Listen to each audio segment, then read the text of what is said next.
More than 200 years ago, there was a powerful necromancer. As powerful as he was, he became egotistical and prideful. As we all know, pride goeth before a fall. Modern day. The necromancer was out for a walk one night. While crossing the road, a man bumped him with his shoulder, and he did not apologize. The necromancer would not let this stand. The necromancer turned, ready to curse the rude pedestrian.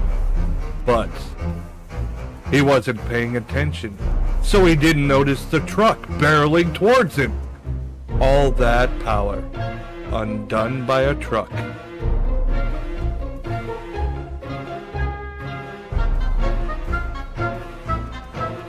When the necromancer awoke, he was sitting before a goddess. He introduced herself as Nyx, the goddess that would decide where the necromancer would go for his next life. Oh, so I get to go to some amazing isekai world? The necromancer asked. No, I've decided you'll return until you've learned some humility. I pray you learn from this lesson. Little did he know she'd send him back in his already dead body. I will admit, it's kind of comfy. I don't care if I have to raise like a whole horde of like zombies. Every time I wake up in the morning, I look over to the side and I go, honey, I feel an evil presence. And then she turns and looks at me. I'm like, oh, there it is. Sorry. Good morning, honey. Attacking a woman. I've got ectoplasm all up my crack. That's my cousin! Hey! It's alright. Hey. There we go. Everyone come to the BJ store. This will attract customers. The wind chill. Something's off. Yeah, Let's go I in and farted. take a look.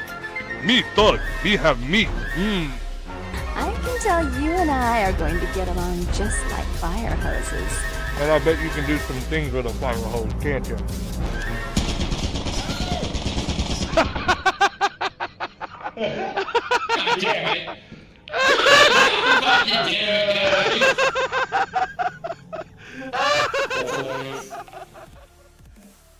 Hello, boners!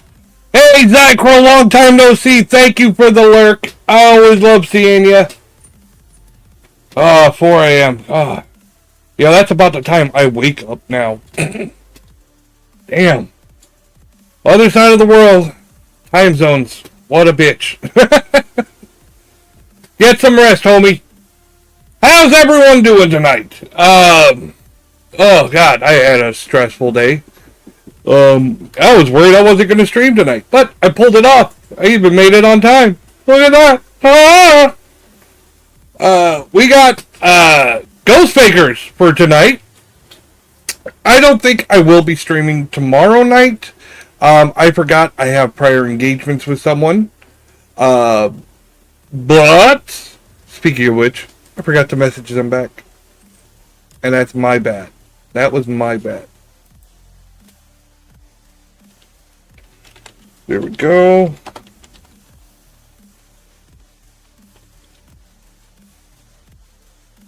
There we go. Groovy. Alright. I'm just looking over. I'm like dreading it. I'm looking over at the Ghost Fakers. The videos we got queued up. We got Slapped Ham right off the bat. Callan's face with his mouth wide open just staring at me. Okay. It looks like a good mix tonight. Let's see. Slapped Ham, then Debunked Paranormal. Beardo, Slapped Ham, Side-Eye Guy, Debunked Paranormal. Top 5s, Mythos. Okay, so we got a good mix. I won't be getting that big a headache. Not like a whole bunch of, oh my god, just garbage left and right. Alright. Without further ado. There we go. Alright, time to shrink the boner. I wish there was an easier way. I want to have a preset. Like, just send me in the corner. That's done. And I guess we're gonna go. Talon, and this is Slap. Oh, I forgot to do the title. Slaptam! Real strange footage that simply shouldn't exist. I think it shouldn't exist either because it's all going to be fake. We all know it's all going to be fake. We have a massive episode for you today. Massive! Video just flopped right in our lap. Just massive. Huge! Content. Just like this. Massive and huge. In February 2014, TikTok user Don Rivas captured some unsettling security footage while working at an Old Navy store. Ooh! Initially reviewing the footage to investigate a suspected shoplifter in the men's department, Don saw something deeply unusual happening. Is this the same fucking video again? It is. What is Jesus! We covered this! And it's just gone, bro. We covered it a second time last night. Here's number 3. In late June, residents of Pembroke, Massachusetts were left baffled when a woman captured something truly strange falling from the night sky. People falling from the sky? Why can't you stay focused on it? That doesn't look like a person. Was relaxing in her backyard around 9 p.m. when she noticed a bizarre object hurtling downward at an alarming speed. They didn't look like it was falling that fast. I guess maybe? Yeah? A loud crash, McCormack rushed to the front of her house, but to her surprise, the mysterious blinking object suddenly vanished from view without any sound or trace. Okay, and? Authorities, including the FAA, Pembroke Police, and local fire department, received no reports of debris or crashes in the area. Since then, online speculation... It must be an alien, huh? Simply space debris, a burning meteor, or something more extraordinary, perhaps even extraterrestrial. As always, a flying penis. For you to decide. Let me know your thoughts down in the comments below. I had no idea, and I'm not really going to spend the time looking into it. In an eerie vintage clip captured by the BBC, John Lennon and Yoko Ono can be seen casually relaxing in bed, reading fan mail. But what unfolds next is genuinely chilling. Is this AI shit? From information I received while using a Ouija board, I believe that there will be an attempt to assassinate you. The spirit that gave me this information was Brian Epstein.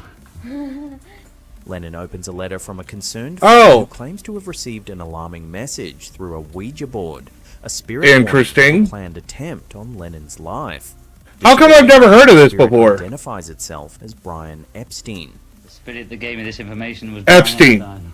Brian Epstein, really? A pivotal figure in music history, famously known as the Beatles' manager who guided them to global fame.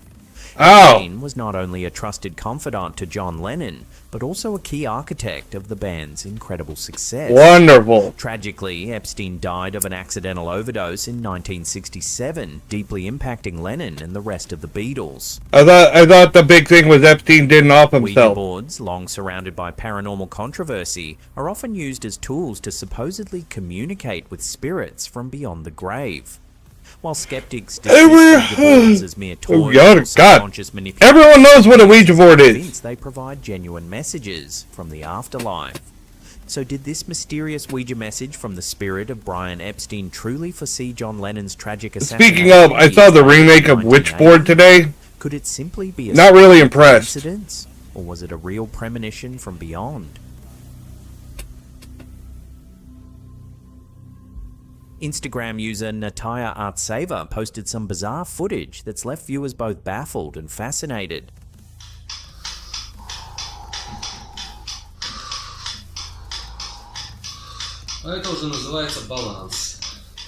He slowly appears to rise up from the ground, steadily levitating higher and higher into the air. It's a trick. Just because you can't see how he's doing it doesn't mean that there's not a trick to it. Like, what's the metronome supposed to do, really? Or trick of perspective, possibly even a hidden harness or wires. Yeah, but probably. At the end of the clip, the man uses the metal pole to clearly show that there are no wires suspending him from above or below, leaving viewers stunned. That don't mean shit. I'm more suspicious of masking techniques. Yeah, they're There's no reason you should be using a potato camera for this. Ranging from amazement to outright skepticism. There's so many artifacts in that. Involve green screen or editing trickery. While Yeah. others believe it's genuine evidence of a psychic or supernatural ability. Look at all the artifacting in this. Interestingly, Natalia Siva's account even offers it's fucking editing. to levitate and They explain mask. psychic abilities, drawing huge curiosity from intrigued viewers. Yeah. Ooh, you're so awesome, Brendan Brewster. Murphy recently uploaded some astonishing footage that's left the internet buzzing. Buzzing? There's a hole in my roof. According to the upload, What in the hell? a fireball meteor suddenly fell from the sky and slammed into his backyard in Williamston, South Carolina. Well, where is it? Rushing out to investigate, he discovered a bizarre blue stone at the impact site. Ooh. Shockingly cold to the touch and unlike anything he'd encountered before.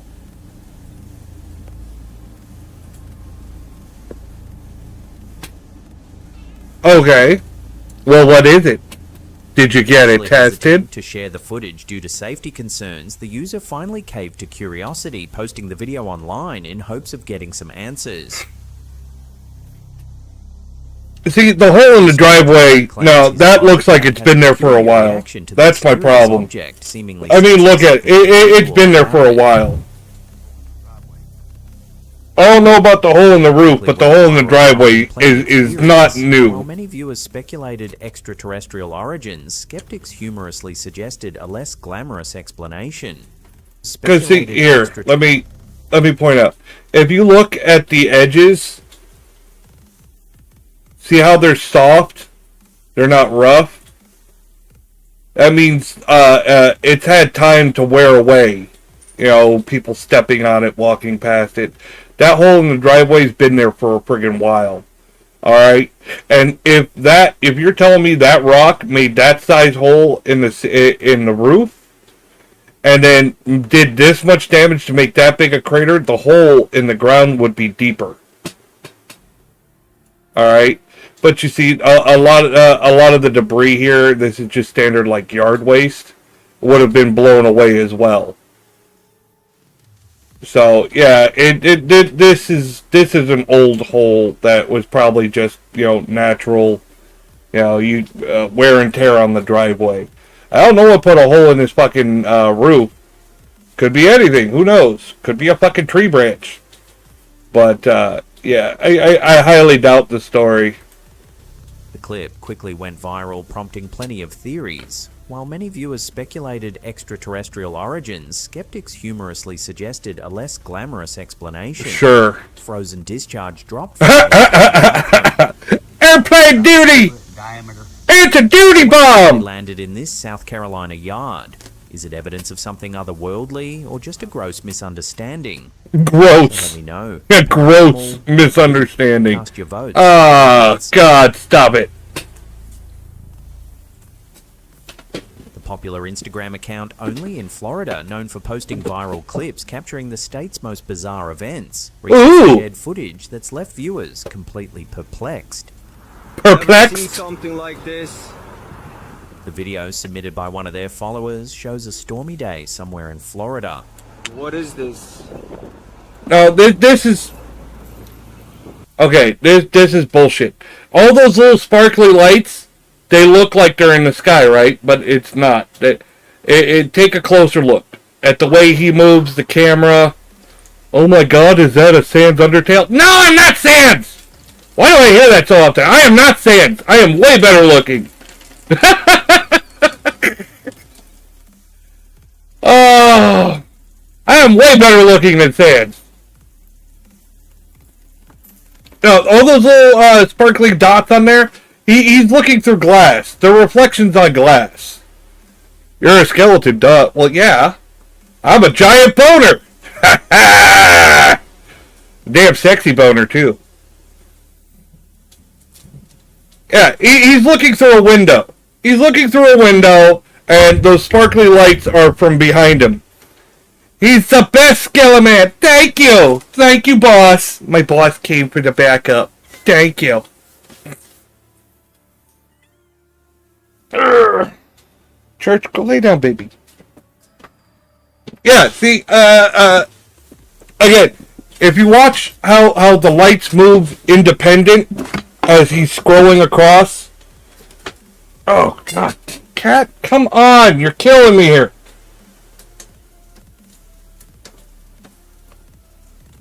I love it. Skeleman is a cool superhero name. Skeleman! There we go. Skeleman versus Ghost Rider. I am the real bonehead. Behold my awesome boner of power. Fucking stupid thing. I wish my cats would leave my cords alone. There we go. That's why I call them scuff kitties.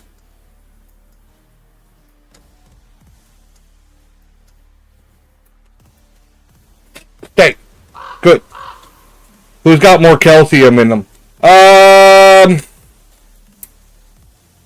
Probably Sans. Sans probably has more calcium because I am actually lactose intolerant, so there's no milk for me. I mean, I could drink milk, however, it comes with awful gas explosions.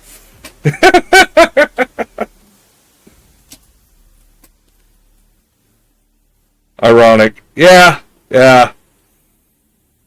Who needs strong bones when you have necromancy? Shit, is this body not working for you? Let's just jump into a new one.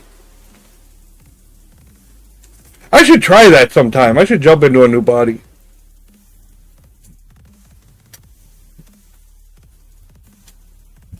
Uh-oh. Uh-oh. That's not good. I just heard thunder outside. Who knows until I lose power. I live in a rural area, and, like, if you sneeze too hard, you lose fucking power. And I just heard thunder outside. I was like, oh, God. If the storm hits too hard, I might suddenly go anywhere. If my stream suddenly ends, it's because of the fucking storm outside. Who would win a medieval fortress? A medieval fortress or a necromancer with a shovel? A necromancer with a shovel! If you're a really good necromancer, you don't even need a shovel. Who needs to dig them up? As long as you know they're there. It's been storming here too. Gotta love it. Gotta love it. At least it cools the temperature down. See, in a World of Darkness game, I played a necromancer, right? And I wanted revenge on the Prince of the City. So what I did was I spent time buying up explosive powder. This was set in the Wild West, right? I all the TNT, dynamite, black powder, whatever I could get my hands on, and then I got a whole bunch of zombies, stuffed them full of explosives, lit the fuses, and sent them kamikaze style into the prince's haven. Mine rain is stopped though. Oh, well, you're lucky. You're lucky. I mean, I'm lucky too, in a way. I never leave my house. So usually I don't have to deal with the bad weather anymore. In fact, I rarely leave my chair.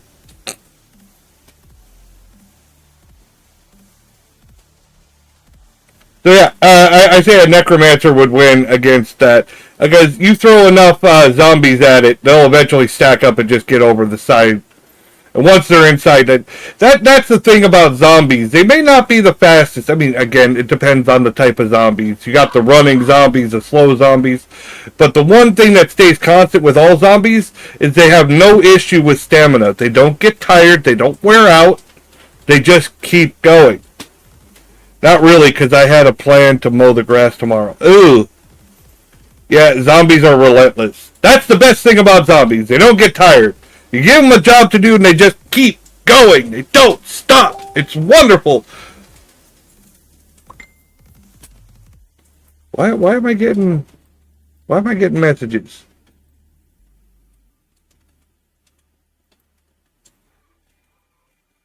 Okay, good. Okay, back to the video. I'm going to rewind just a little bit. Okay. Now, when you watch this, you'll see all those sparkly lights. They look like they're in the sky. But if you watch closely, you realize the person filming is filming through a window. And those lights are not outside. They are reflections on the glass from behind it. Watch. Recently shared footage that's left viewers completely perplexed. As soon as you know it, you'll see it right away. Something like this. The video submitted by one of their followers shows a stormy day somewhere in Florida. What is this? Those lights are all behind him reflecting on glass. Initially, the camera operator thought the objects might just be birds, but upon closer inspection... Yeah, like only thing that could stop a zombie is a rocket launcher.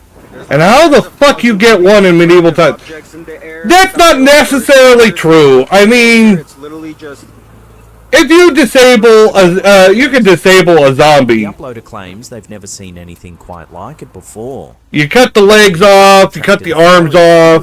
You know, if you're good enough, you just take them out. Objects are just debris from a recent... I mean, it depends on the zombie as well. You got the zombie types where you just deal damage to the head. Weather good manipulation, thump. rain seeding, or even drones releasing so-called chemtrails into the atmosphere. As speculation continues... You know what? I will say, you know what I wish they would cover in movies? They never covered the rotting aspect of zombies. See, zombies continue to rot for a long period of time. And you see them in the movies and TV. The zombies rot and rot and rot. Well, eventually, they're going to become skeletons. At what point do they stop functioning?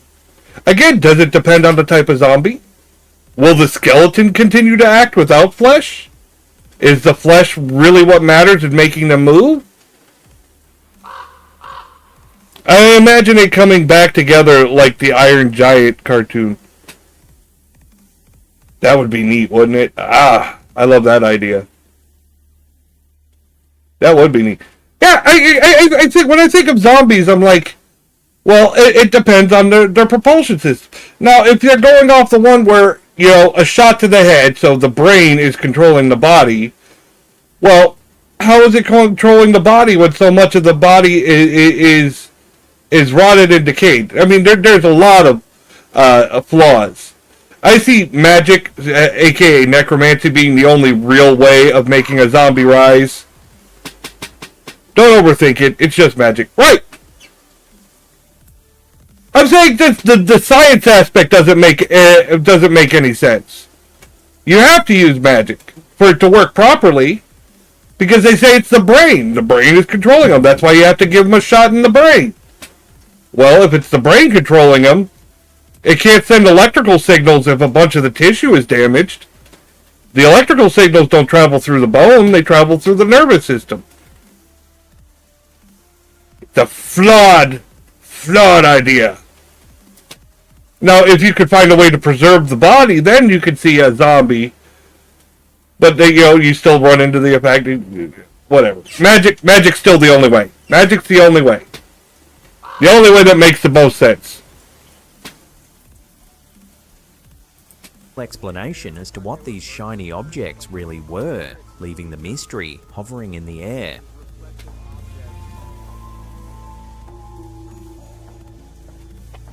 Before we get to our last segment, remember to hit that subscribe button and turn on... Let's see. As I remember, some smart dudes said that fiction science is magic with extra steps. Well, yeah. What is magic? Think about how many things were considered magic or witchcraft back in medieval times, and now we're like, oh, it's science. Magic is just stuff science hasn't explained yet. It's magic because we can't explain it. Then when we do explain it, now it's science. On all channel notifications. That way you'll always be in the loop every time we like out Ginger. Scary and creepy content. I love Ginger. Reddit user the Anastasia Lee 1 recently shared a remarkable childhood experience. You know, when I was younger, I first saw the movie Ginger Snaps, and I can't remember her name, the actress that played Ginger in that movie, but ever since I saw that movie, I had the biggest crush on that actress. When I saw her again in Freddy vs. Jason, I was so happy, and then she was like one of the first girls to die. I was like, damn it! from a family trip to Gettysburg, Pennsylvania, one that's now being backed by some startling new evidence. As a child, around 6 years old, Anastasia claims she encountered a ghostly figure near Longstreet Tower on the Gettysburg battlefield. But this wasn't a Civil War spirit, as you might expect. Instead, it was a World War I soldier named John Reich. She vividly recalls the mysterious figure as a hazy man with a greyish hue, slightly transparent, calmly introducing himself as John Reich. The soldier gently warned young Anastasia to be careful playing on the nearby rock wall. I just remember that girl called Freddie and died.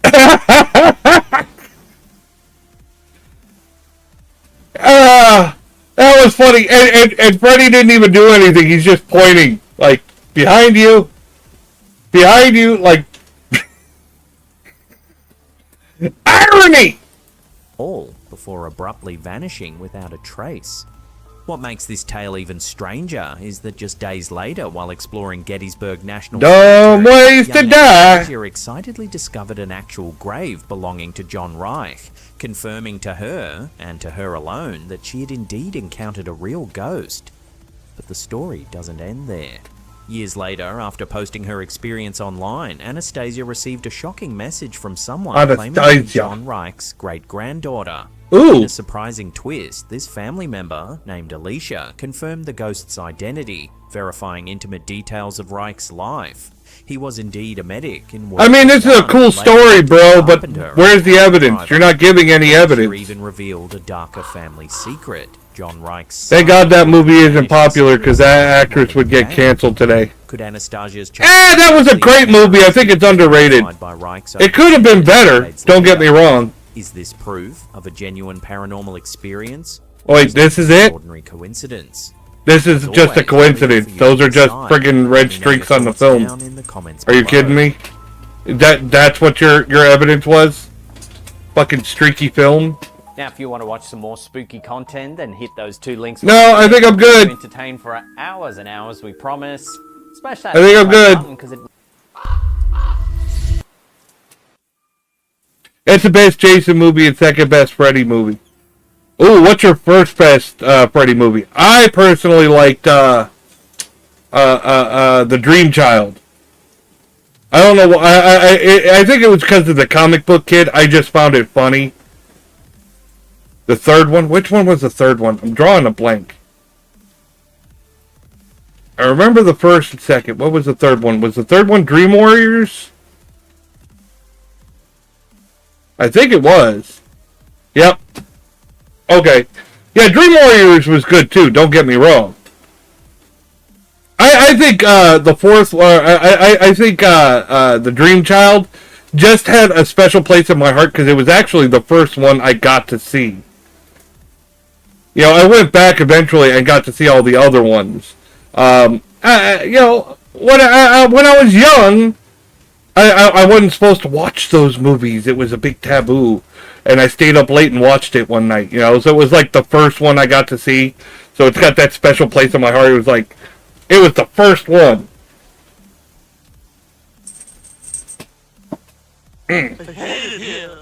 I'm sorry you hate it there, honey. I did read the comic books after Freddy vs. Jason, the Freddy vs. Jason vs. Ash that everyone wanted. I have mixed feelings about it. I mean, I loved Ash in it. I'm talking about the way the story went. I liked it. It picked up right where it left off from the movie. I just have mixed feelings about it. I won't give any spoilers. Jason X is my favorite. I don't care what anyone says. Yeah, whatever. I found Jason X not scary. I found Jason X a comedy. It was just so hokey it was funny.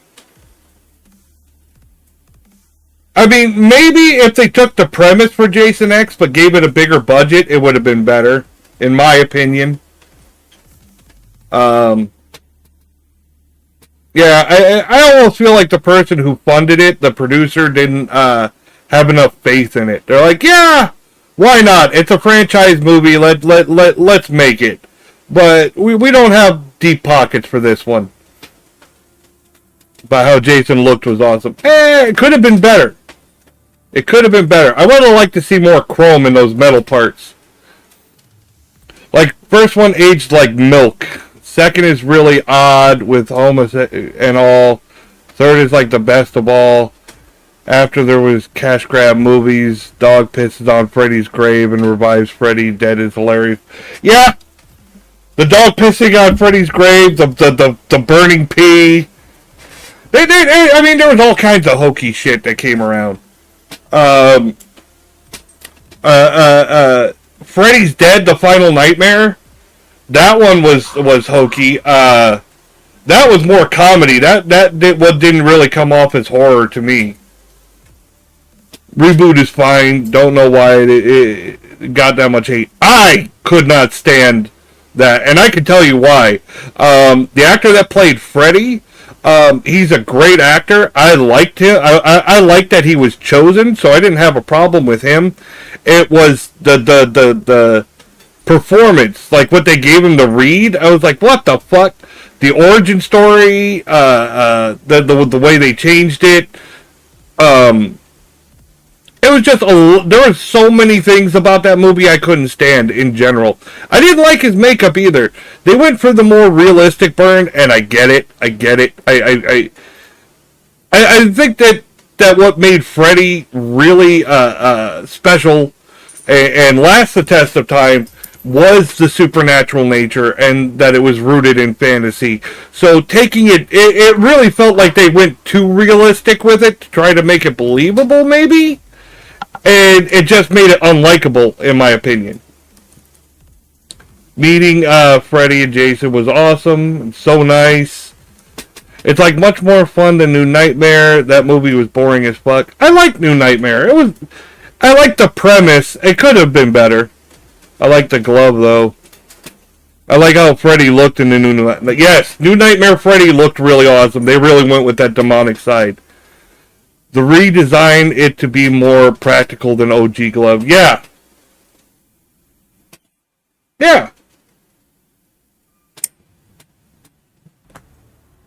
I really like New Nightmare. New Nightmare was great.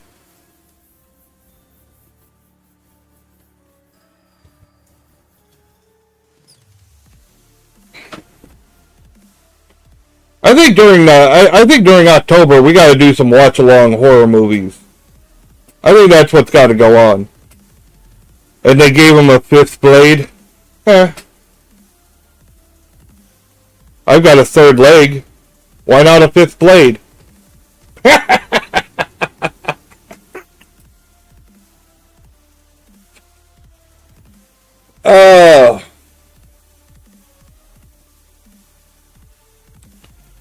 No, let's see. I'm trying to think.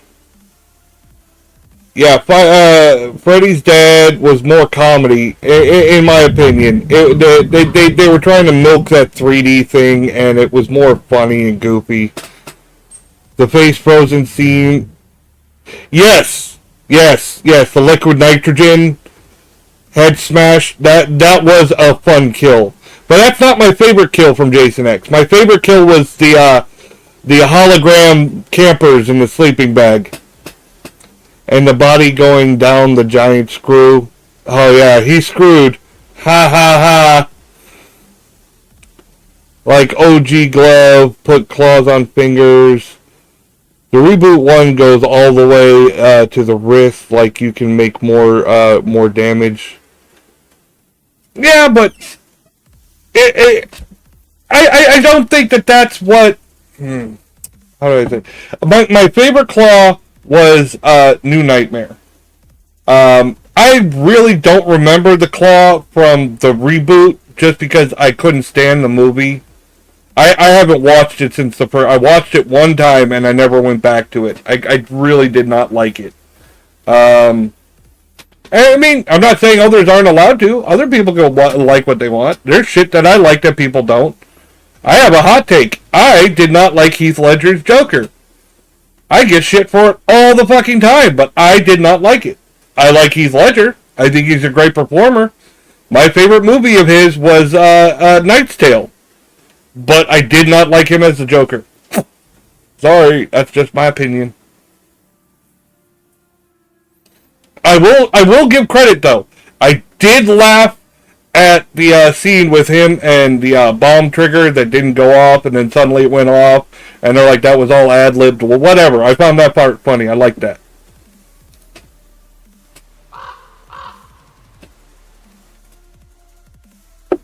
I still like Jason X. Uh-oh. What uh-oh? Nothing. No, you don't just say uh-oh. What uh-oh? Yeah. But they've done similar things in other movies. I can see why, because it makes Freddy just angry maniac that wanted revenge. You can understand him as a character, but we loved Freddy for his charisma, like he was in a Psycho, like drink beer with him.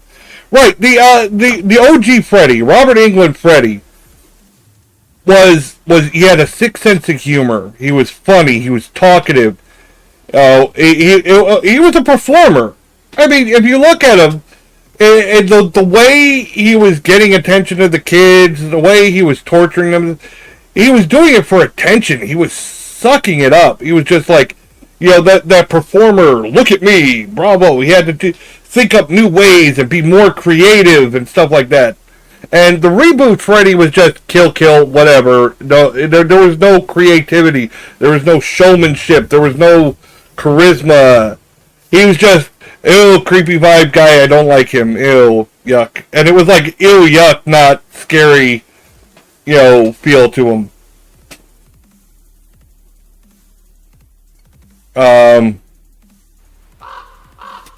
Yeah, he's completely different character, yeah.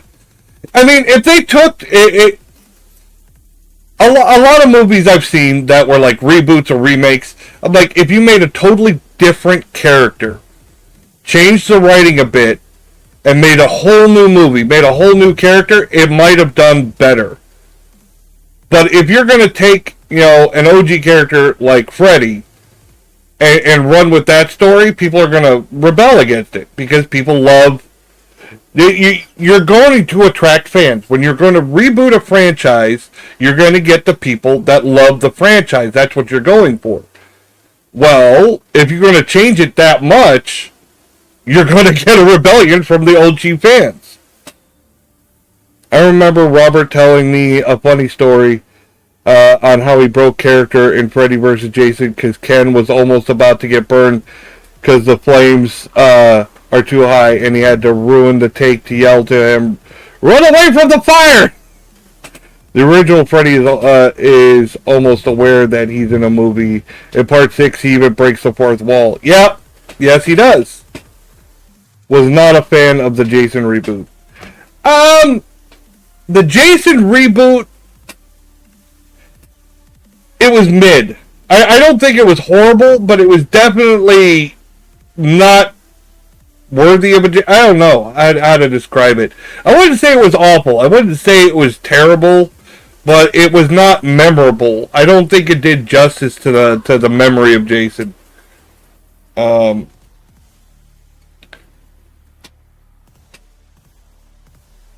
they were going to reboot it, they really needed to go back.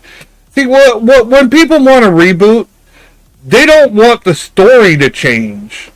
They want the cinematography, the special effects, they want all that stuff to be updated. It was just like with Final Fantasy VII, the remake. People didn't want this 3-game weirdness and change of systems and all this stuff. They would have been happy if you took a 1-for-1 remake of the game just with the new graphics. People would have been happy. People would have bought it because that's what they wanted. They just wanted the new graphics. They would have played the same old game. Not gonna lie, all Jason movies were mid. Only good part of the series is kills. There is not remembered kills from the reboot. Feel like killed them too fast in the reboot. Yeah! I thought Jason had a lot of creative kills, and a lot of them were a couple of the Jason movies were hokey, even though I do find them funny. Like Jason Takes Manhattan. He gets in that boxing match. The one guy just throws everything he has at Jason, and it's just basically like, yeah, I got nothing else, and Jason knocks his head off. Poor Ken was getting people mad because he did Freddy vs. Jason instead of Kane. Even though Kane was my favorite, I understand why Ken played him instead. Yeah, it was the size comparison.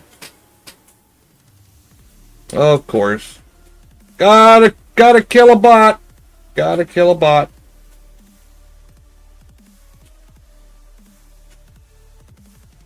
There we go. Got him. Got him! I did how they gave Fear of Water. Yeah, that made no sense. I understand why he would have a fear of water, but the problem is he never displayed that fear of water any other time. He's walked right into lakes. He's walked through water a million times. In the very same movie, he comes walking out of the water like it's nothing. So what's with the fear of water all of a sudden? Jason wasn't afraid of water. Well, see, I would understand if he was, because he drowned. However, they didn't display that fear anywhere else. It was like they just had to try to find a weakness and they threw it in there. Honestly, the Freddy taking on his mother's form was the best weakness that they had, and they should have just ran with that instead of making up that water shit.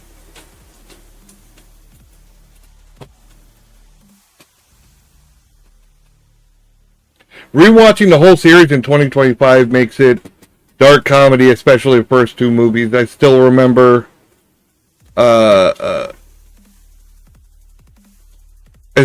scene where part 2, where Last Girl took out of nowhere a chainsaw and Jason, fucking terrified, tries to run away. Well, yeah, in Jason 2, in Friday the 13th 2, that one was old Sackhead, and by that time he wasn't basically an undead warrior. He was still a human by that time, so it makes sense. You had to give him some sort of weakness, like Freddy being weak out of his dream world. Yeah, basically.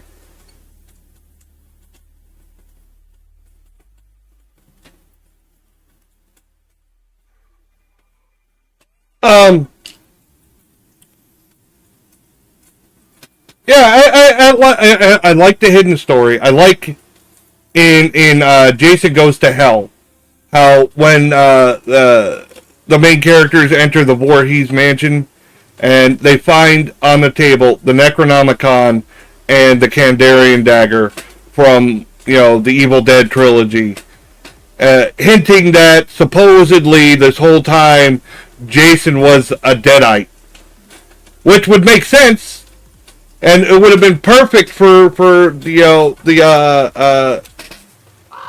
Versus movie, which never came to be. Then they wanted to do Freddy versus Jason versus Michael as well. It was talked about, but it would have had the same problems as Freddy versus Jason versus Ash. Is they had a hard enough time just Freddy and Jason, two franchises fighting over who gets top billing type stuff. So, when you add a third franchise in there, owned by a third company, then now you got three, different sides arguing over who's better, who gets to win, blah, blah, blah. You know what I mean? That's the problem, and that's why it never came to fruition. You could find interviews with Bruce Campbell about that, and it would have had the same thing happen with Michael Myers.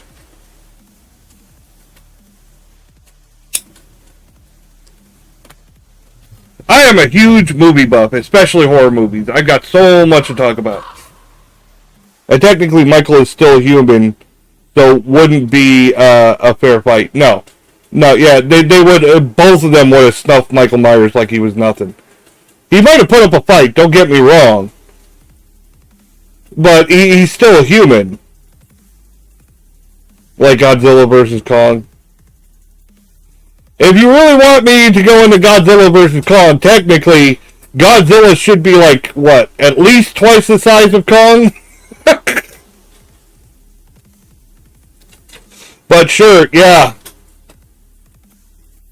Like, if you think about it, Jason needed 6 movies to get his iconic self. Hey, don't pick on my monkey. I'll pick on your monkey if I want to. Hey. Red, go take a bath. Well, you can still eat.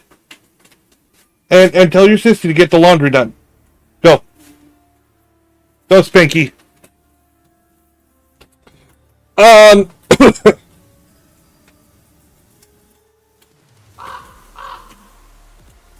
Not a fair fight. Kong could be taken down by bullets. Godzilla can take an atomic bomb and be fine. That wasn't Boo, that was Rue. That was Lil Red. Mommy says hi, Red.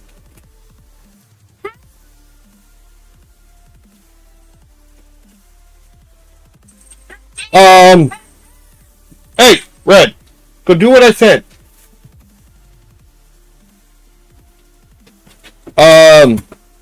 Okay, we were talking about horror movies, blah, blah, blah. I mean, Jason had more movies than Freddy, but I mean, I like them all. They were a product of their time. You really have to think about the age of the movies. And I still think they hold up. I gotta say, Part 2 was one of my least favorites. Part 1 was great because it's a classic. It's what people remember. I've heard, I even kind of like the phony Jason, just because of the kills that took place in that. But I think my favorite one, I always get the numbers mixed up, but it's the one where he's brought back when Tommy Jarvis, shoves the piece of fence through him, and the lightning bolt hits it and brings him back to life. That was my favorite one, I think. From one, we get backstory, mom revenge thing. Second, we got him covered in his ugly... Yeah, I call him Old Sackhead. Third one, we get his hockey mask. Yep. Well, they hint at the hockey mask in the second one. You see the hockey mask in the second one. Fourth movie makes him superpower guy that could break someone's head with his bare hands. And fifth movie, creators realize that Jason only works as his previous self, so we get 6 movies when he finally becomes a zombie. Yeah. Freddy was psychological. Jason was more just brute kill. Yeah. Yeah. Jason was a tank. Jason was the unending, just stomp, just keeps going, never stops, nothing can stop him type tank. And there was definitely a supernatural feel to him, especially in the later movies. Like the fact that his huge lumbering size could sneak up on people and they wouldn't notice. Or, that he could do those superhuman feats of strength.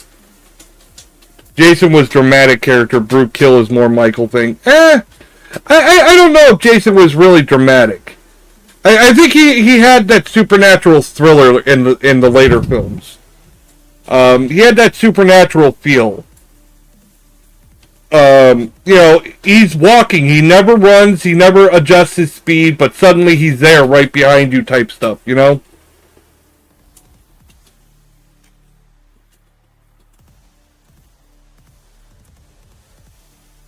Yeah, well, in the game they had to give fake Jason some powers to make it fair. We all know the fake Jason. The fake Jason with the blue marks on the hockey mask. Michael Myers did that too. That's true. I'll give you that. He got sad backstory and revenge part, him being a rogue of society. Michael is just pure evil. Slow walked and suddenly there. Yeah, but they never went forward with the supernatural aspect. They hinted at it. They hinted that they were going to go supernatural with Michael Myers, maybe make him a zombie or something. Or that there was something that keeps him going, but they never went through. They never broke through with it. Slow walks and suddenly there, yeah.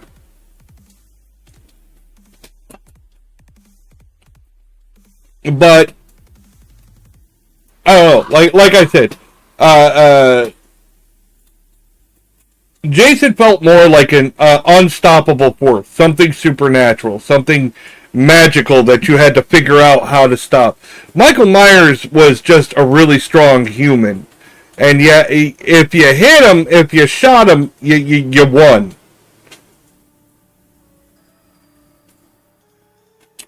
Yes. Hey, Dr. A.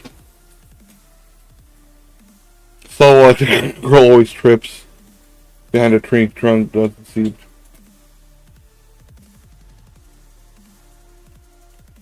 LT.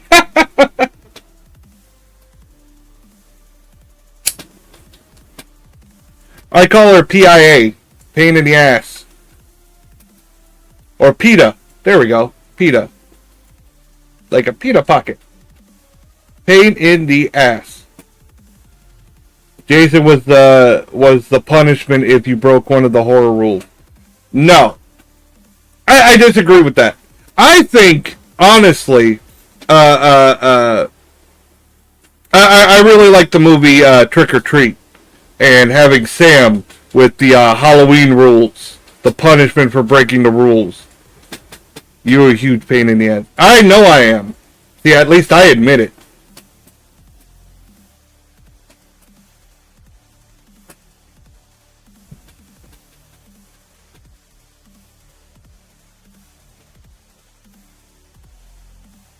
Actually, I think that's the movie I want. I definitely... Well, Sam is the god of Halloween. Yeah. Samhain. I know it's pronounced Samhain, but, you know, a lot of people think it's Samhain. I mean, if you go by English spelling. They explained it in Cult Trilogy, and it made sense. Basically, he's possessed with ancient demon of Halloween, and is part of the cult that needed him to kill his family members as sacrifice, so the demon won't come out and destroy the world. But the creators were like, nah, he's just strong and want to kill his sister. Yeah, like I said, they never pulled the trigger. They hinted at it. They were like, let's go with it. And then, no, let's just... Yeah, that like they came so close to going. They probably didn't pull the trigger because they were afraid of making Michael Myers too much like Jason. That's my opinion. Hope they don't screw up Trick or Treat 2. I hope not either. Trick or Treat was amazing. I cannot wait for the second one. That's one of Lil Boo's favorite movies. We tried to explain and people didn't like it, so we won't even try. Yeah.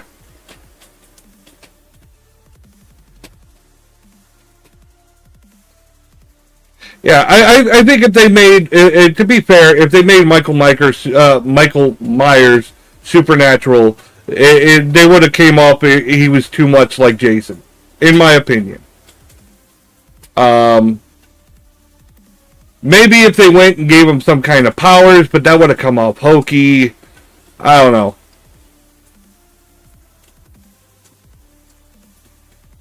I mean, Michael Myers did fine on his own. He's still one of the horror icons.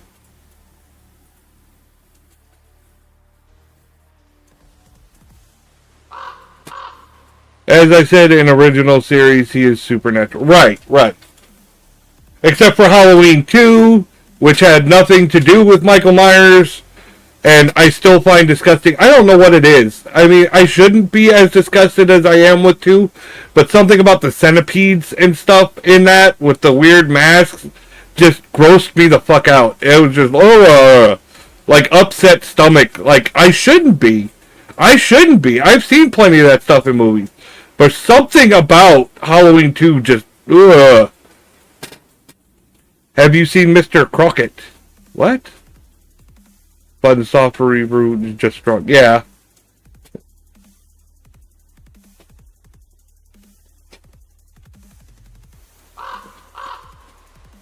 It's a horror movie. Yeah, most of them. But it matters. Origin stories matter. Powers and abilities matter. Because just like in superheroes, you know, people are going to compare powers, abilities, who's the best, who's your favorite. Not going to lie, I still like only the first one. Because in that one, Lori is just some girl that left keys at the Myers door, and he saw it. About a supernatural Evil Mr. Rogers type character.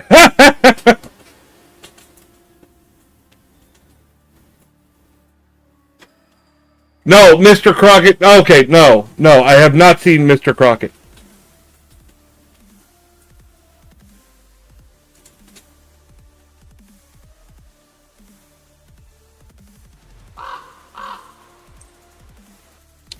It is much more terrifying concept of fucking Indian soap drama shit that with family and all. You should, it's crazy. Okay, I'll look up Mr. Crockett.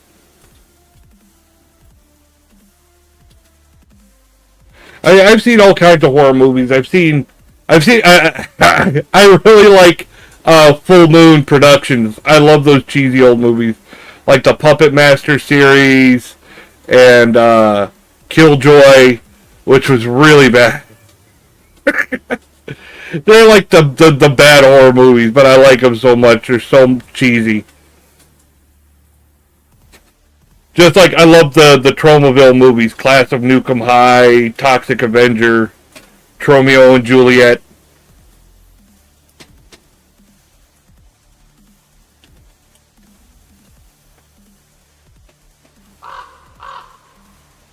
From recent horror stuff, the only one I liked was Pearl. I saw Pearl, and it was alright. It was alright, but it's not my type of horror. I like supernatural horror. I don't like more thriller horror. She was just crazy. She was crazy. I mean, it's alright. It is real deal because she's fucking killed Superman. What? Old schlocky horror is the best. You thought Pearl was like kill Superman? What?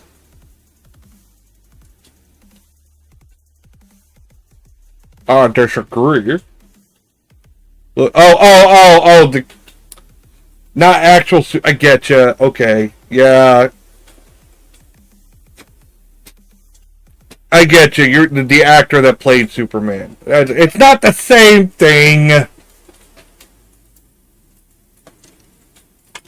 I mean, if you want to get technical, then in Cult of Chucky, they are not Cult of Chucky.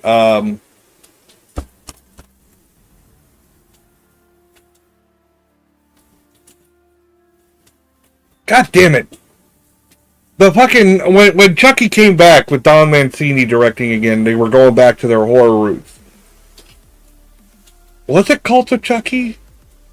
No, that was the second one. It was the one right before Cult of Chucky. Curse of Chucky. They had Mark Ruffalo. So Chucky technically killed the Hulk. Yes, I am. Yes, I am a nerd. I'm a huge movie nerd.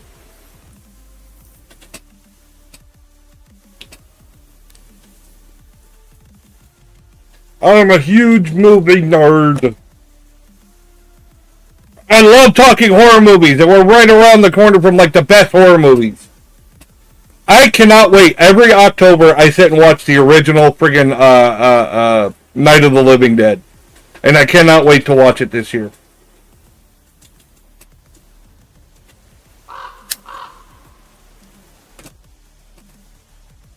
You're one of my favorite freaks and geeks, Bo Daddy. Thank you, Dr. A.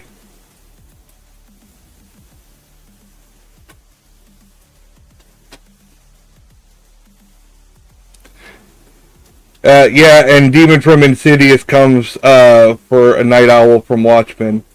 Yeah.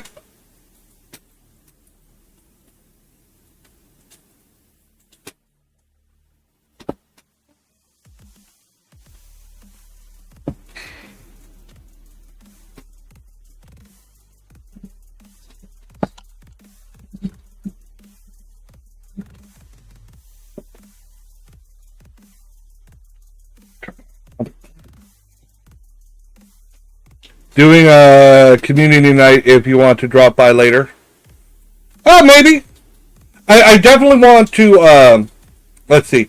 I know this month, or coming October, I want to do a watch-along of Trick or Treat. I really want to do a watch-along with the audience of Trick or Treat. I'm trying to think of what other would be a great watch-along movie.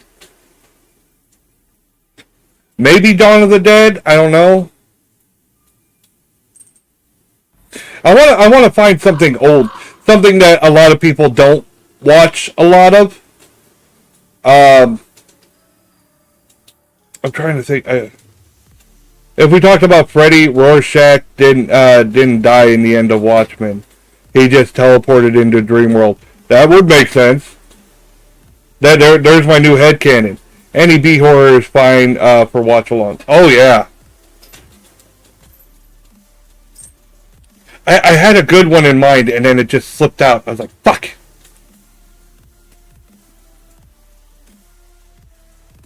You know what was a great horror movie that I think is highly underrated? Tales from the Hood. Tales from the Hood was a great horror movie, anthology style. I thought it was really well done. I love Tales from the Hood. I can compile a list of the schlock I've been watching for free on Amazon Prime. Cool. B-horror is great for a drinking game. Just being drunk to watch this stuff. I love the original Warlock. I even liked Warlock 2, even though Warlock 2 was a bit of a departure. Warlock 3 was garbage, in my opinion. Trying to think what other horror movies. I watched so many horror movies, some I can't even remember the names of. I used to go to Blockbuster Video and try to find like the stuff I hadn't seen before. That's how I first saw Dog Soldiers. Dog Soldiers is a great werewolf movie. One of the best in my opinion. On a more serious note, have you seen Alien Earth? I have not. I like to binge watch, so when there's series, I wait till the series has come out and then I watch all of it. Like that's what I'm doing with God damn it, Peacemaker. The full series is out now. Well, that's on my list then. Alien Earth. Okay. I might watch it tonight. Who fucking knows? Just today, I watched the remake of Witchboard. Mid. It's damn good. Okay.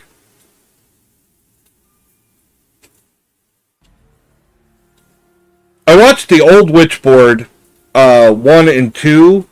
And I remember liking them, but I was a lot younger. I haven't really watched the originals since I was younger. I may have only liked them because they had boobies in them. and that's just me being honest because, you know, a teenager watching a movie with boobies for the first time. I'm like, yeah! You know how picky I am and I loved it. Well, you're not that picky. You like some of the Marvel movies that I was not a big fan of.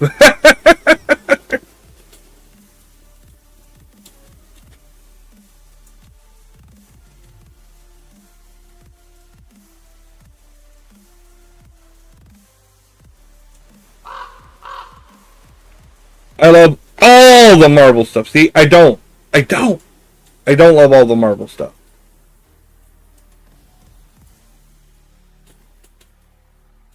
I just don't go in expecting high art. Well, I don't go in expecting high art either, but I go in expecting, like, my Marvel.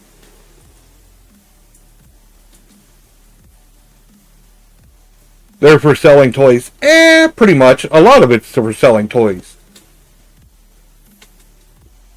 Back in the old days, back in the 80s, they were toys before they were cartoons.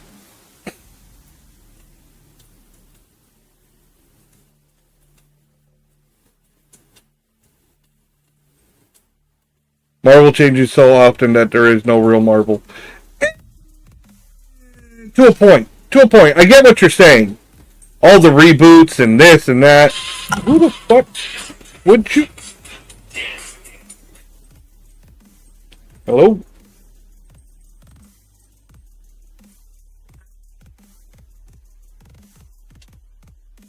Give me just a moment.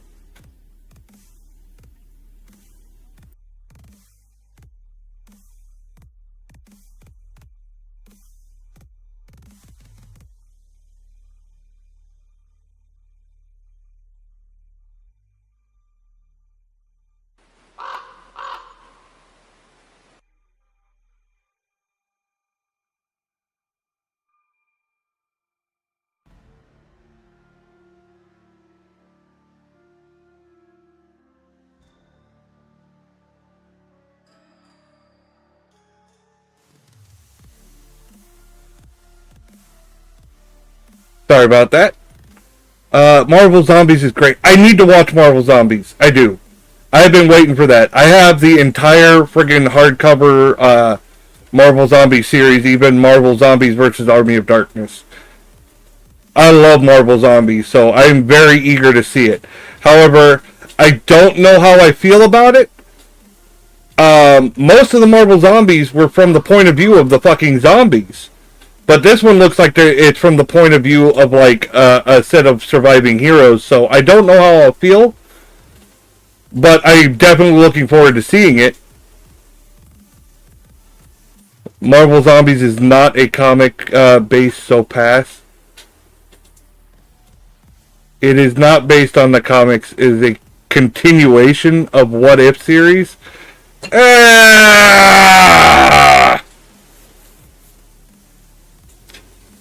I'm still going to watch it, but oh, god damn it. Marvel Zombie series was so good. Why do you have to fuck with it?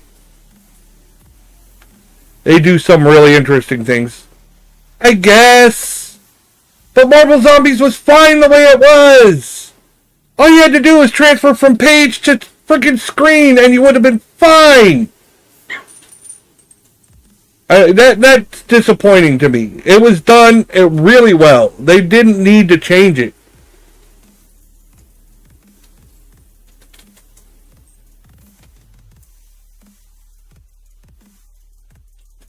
Girl power again? I don't know. I haven't seen it, so I don't know. I doubt it's girl power. I really do. Dude, you will never get anything that is direct from the page. Well, at least something close. This doesn't sound like anything even close.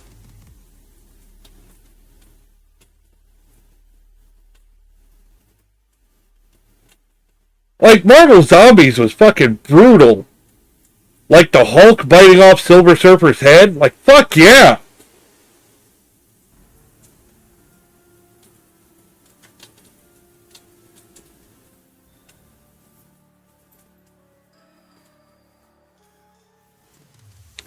It should just be from page to screen, in my opinion. And it's always, in my opinion, directors wanting to have their own view put on the screen. And I'm like, no one cares about your view. They want what they were fans of.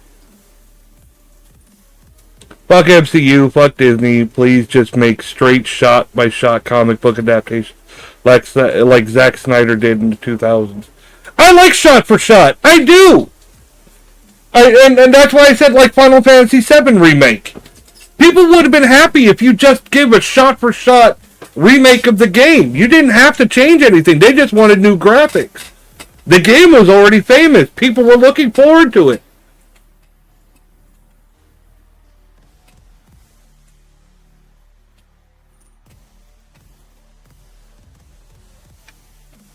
It's not that difficult, and you probably would save a lot more money.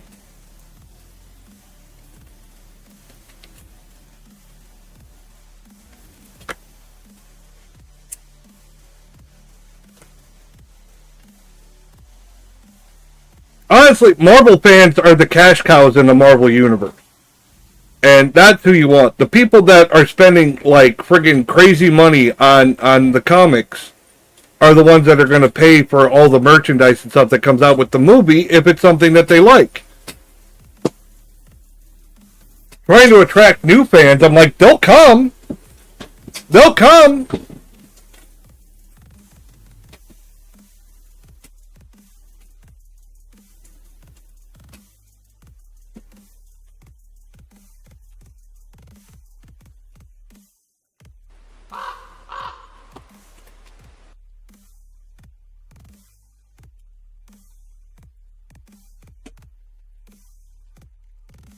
Like, I was really excited with Marvel Zombies, and then New Black Widow and Miss Marvel showed up, and I'm like, what a disappointment. Oh.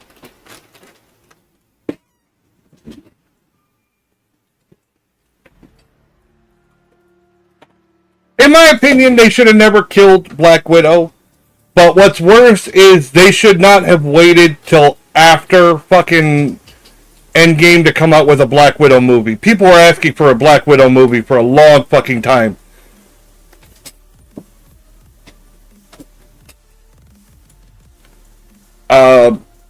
I get that they wanted there to be a significant hit, like emotionally, by having her go away. But it is the Marvel Universe, and nothing's ever permanent. But I get it. They couldn't bring back the actors. Like, remember in comic, it was a battle of Magneto versus every zombie character? Yep. That was badass as fuck. Yes, it was. I liked seeing shit like, when, like, they could have, if they did it right, they could have explained Deadpool for the people that didn't know. I watched reaction videos to people who watched Deadpool and Wolverine, and they didn't know the story behind Deadpool. Well, you doing Marvel Zombies. You could have done the story behind Deadpool.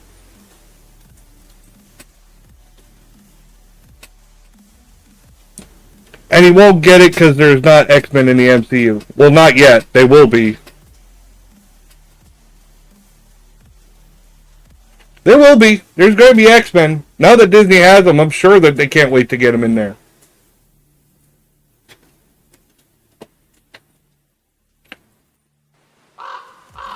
Yeah, but we need to wait till 2030.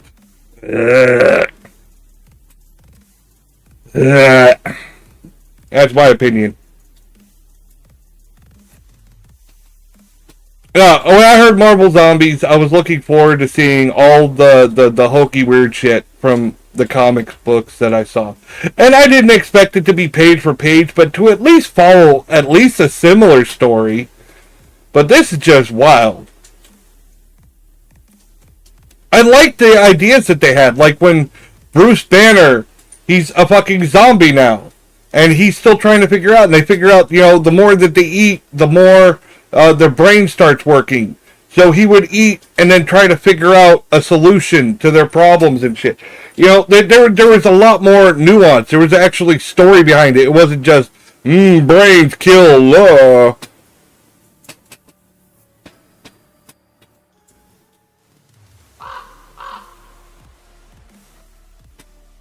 Before that, we need to watch 2 fan service movies with Downey Jr. earning $75 million. Fair. Fair.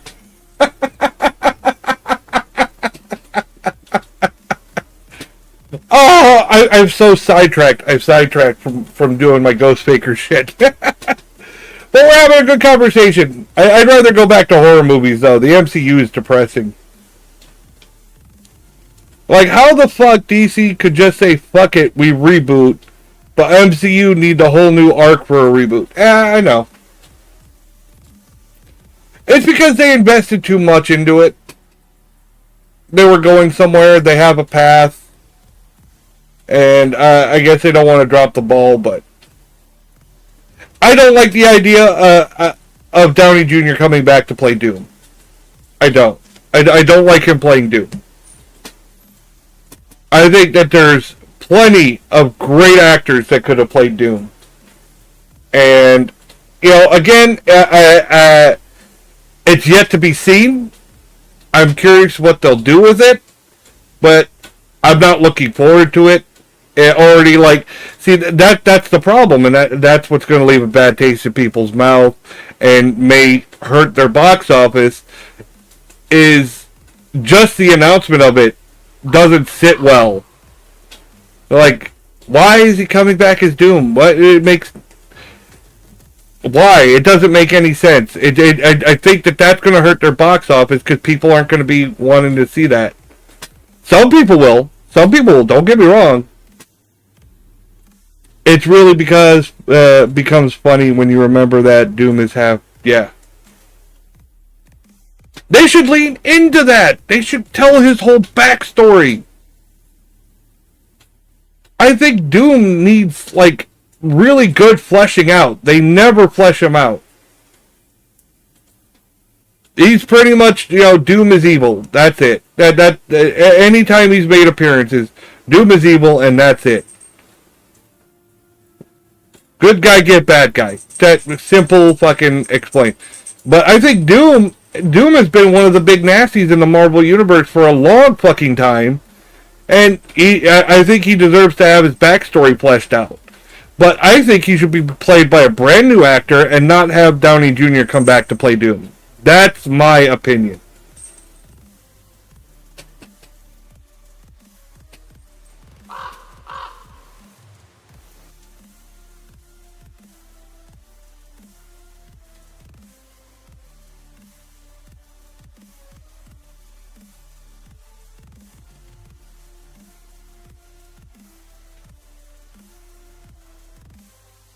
And as I heard from leaks, Doctor Doom's gonna kill Thanos. What, again? Destroy all Earth and made his own battle world from pieces of different Earth. And for some fucking reason, he will collect 10 rings. The Chinese guy movie. Oh. Yeah. Probably to reboot the universe, I guess. Those were supposed to be the rings of the Mandarin, and he actually wore rings on his finger, but they decided to change it where he wears them on his fucking wrists or whatever. And you're talking about Shang-Chi.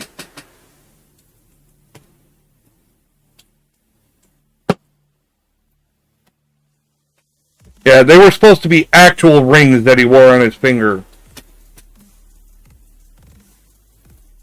Fingers, plural.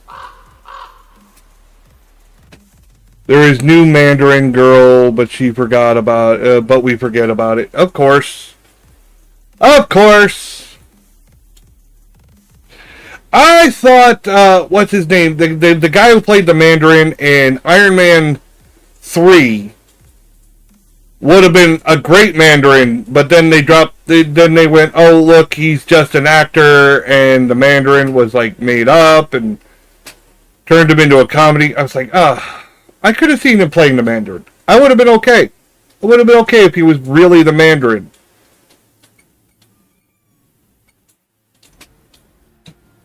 It got me hyped at first.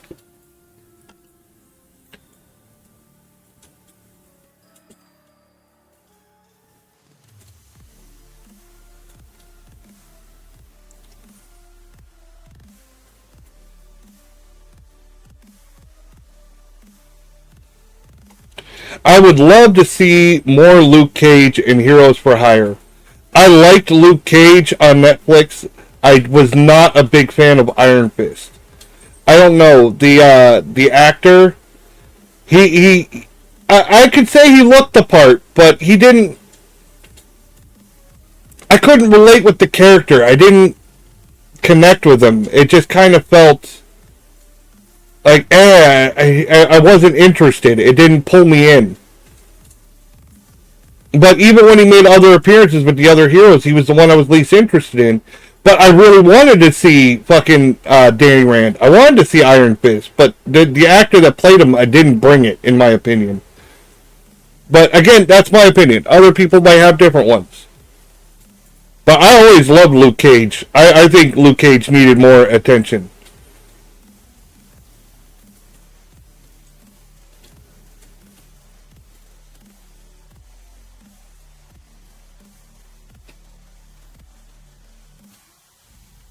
When I played the old, oh god, what was it? Marvel Ultimate Alliance, I loved using Luke Cage.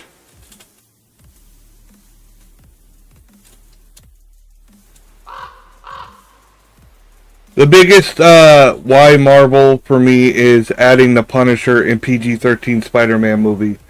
Like, why not Daredevil? He doesn't kill people. That would work. I mean, it makes sense. I think Daredevil and Spider-Man should definitely get a crossover. Absolutely. Absolutely. I can't wait for a Deadpool and Spider-Man crossover. That was always a huge thing in the comics, was Deadpool and Spider-Man. I mean, Luke Cage and Spider-Man, or whatchamacallit, Punisher and Spider-Man. I mean, Spider-Man even, did some shit with Blade here and there.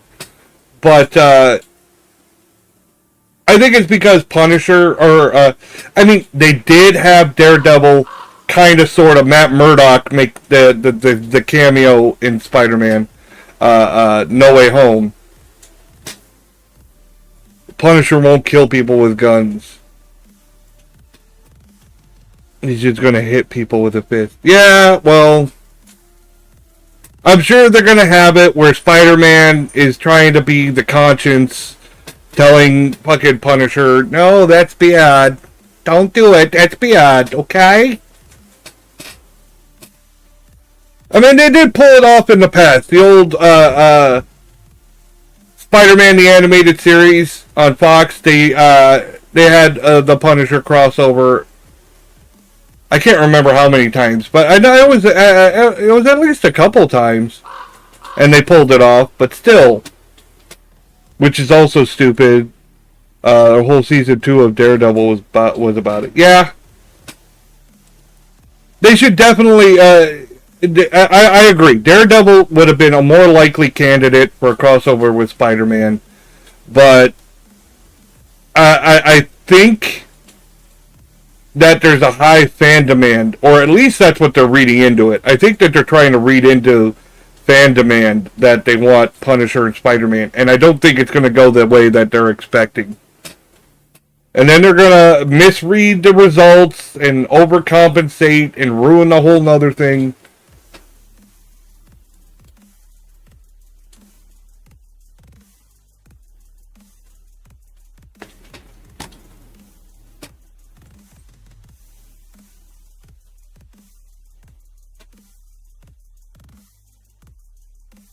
Alright. No more Marvel talk. I'm going to get depressed. Alright, let's get back into it. Oh god, this is almost 48 minutes. Alright, let's see if it's worth it. Fake! Debunked paranormal. Debunking Midwest Ghost Hunter. Watching, just hear me out. I know that a lot of people in the debunking community thinks of Ian as a parody paranormal channel that makes... Oh, okay. And it will also be a good conflict because Matt is a psycho and break people's bones and is chill with it while Spidey is more family-friendly guy. Well, I can't remember the comic I read it in. It was like a Battle Planet that you had mentioned before, but it wasn't like the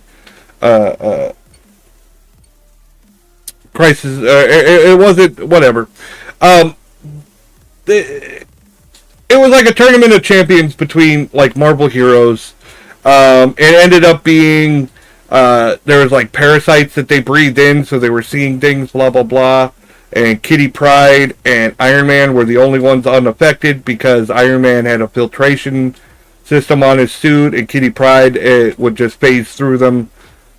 It was a whole thing, but I remember that the battle between Deadpool and Daredevil was awesome because Daredevil fucking tricked, or Deadpool tricked Daredevil with a crying baby. He had a baby and he threw him off the roof. And Daredevil said, I know that this is a trap, but I can't risk it. It was that conscience kicking in. I know he's fucking with me, but if I don't do something, if I don't save the baby, who knows, because Deadpool's chaotic. And he goes and he catches the baby, and the crying sound was from a tape recorder. Of course, it was a big trap. And Deadpool ends up winning the fight. Right, by holding the gun to his head and was like, I gotcha.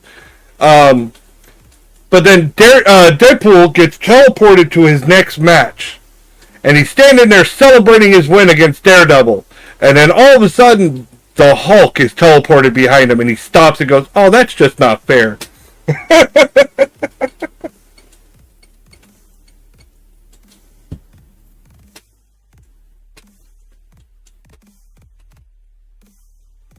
I'm a big Deadpool fan. I loved Deadpool way before he was in films and stuff.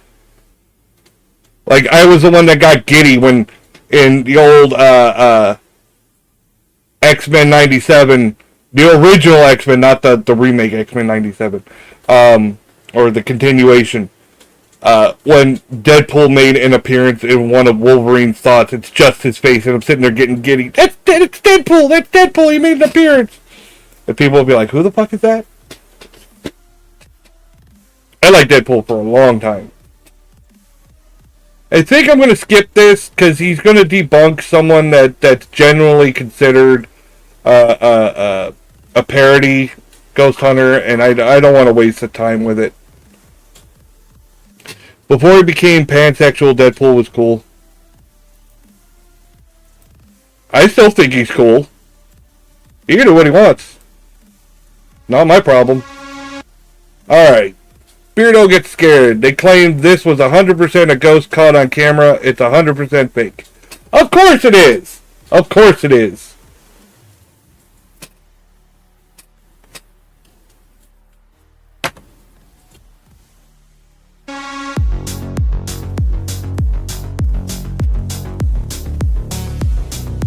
Good up, us ghouls. How we all doing? Cool little effect, right? It's green screen footage of Reapers coming at a screen. Yeah. Out of the green, overlay it over a blank slate, which is just a video. Yeah, it's not that hard. Studio door. But I left a huge glaring mistake in it, and hopefully you saw that. If you didn't, I'll show you it. Okay, so this is the video I made. Why? Look at these things. They just appear. So what? They just appear. Would you stop, Scuff Kitty? Forward. Whisper. And there's the mistake.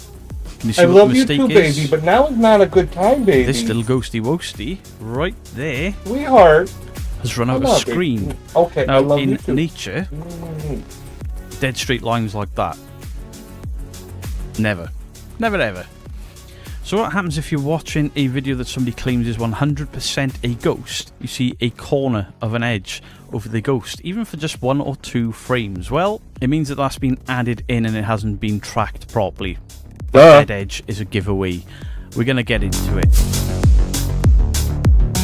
I'm not going to get into the history. Me and this channel do not get along whatsoever. What do you... Right, I've had a couple of people say to me, hey, they've captured a real ghost now. They've ditched all the equipment. Can you take a look at it? My kitty is... I put this on my phone screen. Okay, hold on a moment.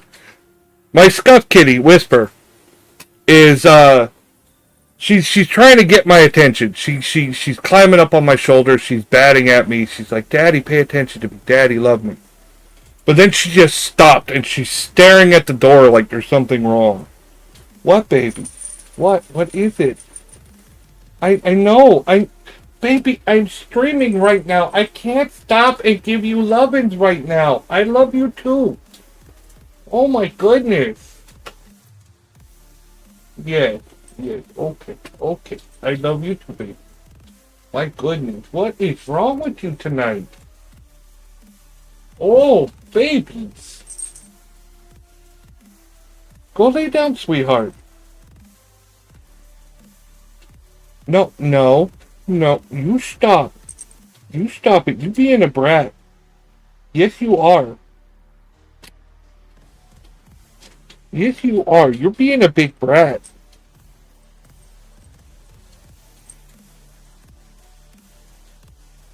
You're such a brat. You're a spoiled brat. Mommy calls her the spoiled brat. Lady Taker, my wife. See, I didn't want... Okay, the story behind Scuff Kitty. I did not... Oh, wait, she is... Yeah. I did not want a cat in the house. I've never been a cat person in the past. I don't hate cats. I always felt like cats don't like me. Kitty is a spoiled brat. She's my baby. No, I had always been a dog person, but we moved to our new house, and there was this cat. She was a stray that was hanging around the house. She's very small, and she was bone thin. Apparently, the other strays in the area wouldn't let her eat, so they were bullying her. So, my wife and kids took it upon themselves to start feeding her. So she hung around the house. Whenever I'd go outside and grill and cook outside, she'd always hang around me. And she was very loving. She was very affectionate. She would let me rub her stomach and everything like that, even though she was a stray. So when we hit our first cold snap, where it was like freezing at night, I was sitting at my computer and I could hear scratching at the door. Our back door is just outside our bedroom. So I went and checked, and it was her, and I was like, oh, it is cold. So I built her like a box, or I got a box and put towels in it, like for blankets and stuff like that, and she didn't want that. So I got a heating pad, like a plug-in heating pad, and put that in there so she'd have a warm place to sleep, but she still didn't want that. It was Red's birthday. Okay.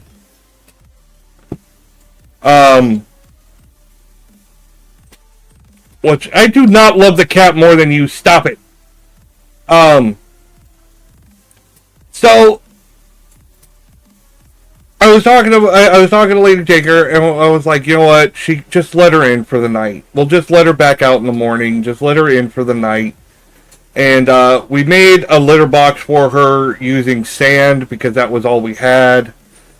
And she was so well behaved in the house. Used the litter box, slept by my feet. She was very affectionate. And I was like, you know what? And we like bonded over the night. And I was like, you know what? Fine, she can stay. And now we're like inseparable. She lets me hold her, cradle her like a baby. She won't let anyone else do that. So she's my cat, apparently. And I didn't even get to name her. The wife and kids named her Whisper. Because when she meows, it's super soft. Like she's whispering. I wanted to name her Church. Well, now that she had a litter of kittens, I named one of the kittens Church. PC is going to be even more prominent. So the initial thing is, he's talking about these train carriages. Okay. So I've got to move the camera so you can see this train carriage. Alright. He stands off to one side, and we've got all of this empty space there. That was what I noticed first of all. You've created that empty space. Why haven't you put the camera directly onto the train? So where this circle is looking down at the train, wouldn't that have been the best position? Just don't bury them in the pet cemetery down the road. And we will. It does. So no drama, no raking over if it ever happens, anything like that. Actually, she'll probably be cremated, so I can keep her with me. It's 100% a ghost captured. Ghost captured on video. The haunted trolley, the best paranormal evidence ever captured. Now, bullshit. It's a bold, bold statement. So he's talking in a piece of camera, and he stays this end. Just a strange setup. Foreshadowing, and there was your ghost. Did you see it? Now, initially, I thought it may have been like a light reflection off his shoulder on the camera lens that's done it. It moves along with him. So I assumed that this curve is sort of this light curve reflecting on the lens. But then something really weird happens. And all her babies look like her except for Daffy. Comes up. Yeah, Daffy the runt, the little pain in the ass. See, it moves in tandem with him. But then there's that. Why has that just cut the ghost off? Well, that's a hard, straight black line. A hard, straight black line that isn't there before the ghost gets there. In fact, there's a little bit of white, but then bang. The background completely disappears, and there is a hard edge there. A straight line. Ha! And as we go forward... Suspicious! No. That straight line should not be there whatsoever. That is whatever they've tracked. Whether it's through green screen or it is in fact a reflection, light refraction on the lens off the back of his coat there, which it could well be. But then where's the hood and the hat? I'm sorry, but what are we looking at? Whatever they've used there... it's probably hard to see if you're watching on your phone, hon. When they tracked it from there to across there. It's supposedly a ghost, but they've obviously used like green screen so we're looking at type stuff because there's a hard edge on it. You can see that is a telltale sign could be done with of using like CG editing software, stuff like that. Because it's too big and it does seem off in the distance. This could have been a mistake. He's basically debunking a video.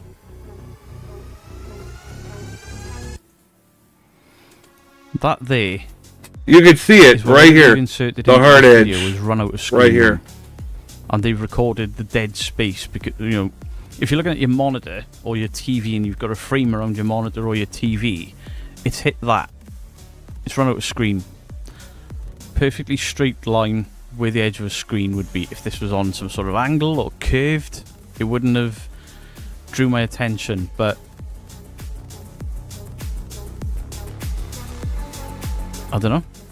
Dead straight line. That to me screams that this has been added in and they just haven't tracked it properly. Because the next frame, it's fine. Why did it chop off in a dead end? That straight line to me says mistake. Editing mistake in something they've added in into this video. I don't want to go to war with these guys. I don't want them mouthing off again, but I can only say what I see. I've had 2 people ask me to look at that. I've looked at it, and it would appear to me that that has been added in. And for a frame, they messed up.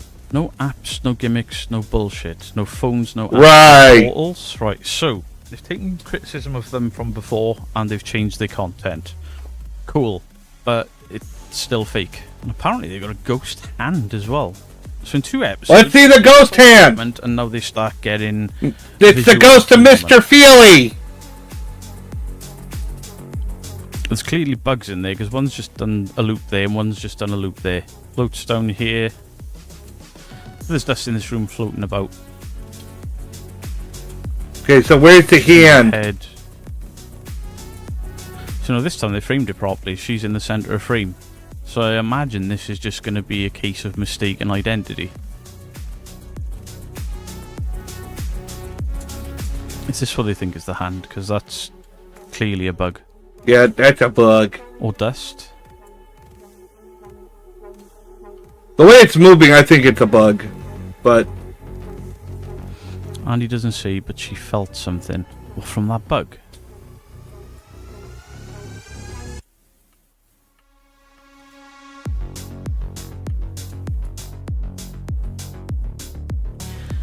So this thing here, she looks angry. Led to believe is the entity. That is a hand. Where? Oh, is that it in the corner? Okay. It could be just another bug or dust closer to the camera.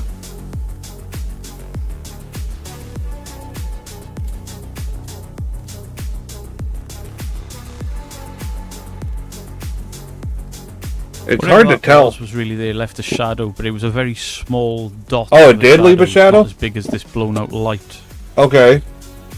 Shadow tracks. So this one is this one is absolutely a mistake, not a mistake in editing or anything added. See, look, it's casting a little tiny shadow up there. That is a big insect, big bug. Big bug. Big bug. Shadow as he moves.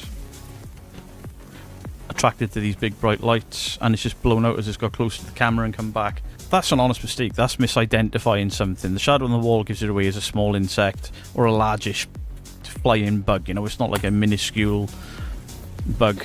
Did you see it? There's no explanation for this. Looks like an apparition of a spirit's hand waving with its palm side up. Come this way. It did not look like that to me. I certainly didn't get that from it. Not at all. What the fuck? There's one there. There's one comes across the front of it. That's a hell of a fucking reach. Look, there's just bugs.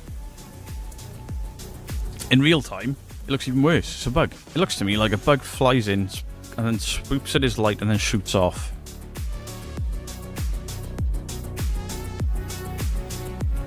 I don't think that's added in, but look, there's stuff everywhere. Okay, I see what they were bugs and insects and looking to see, but yeah. That's an innocent mistake. But to say it looks like a hand is a bit of a stretch, I think. I know, I get where they got the hand idea from. Watching it in full speed, I get where they got it from.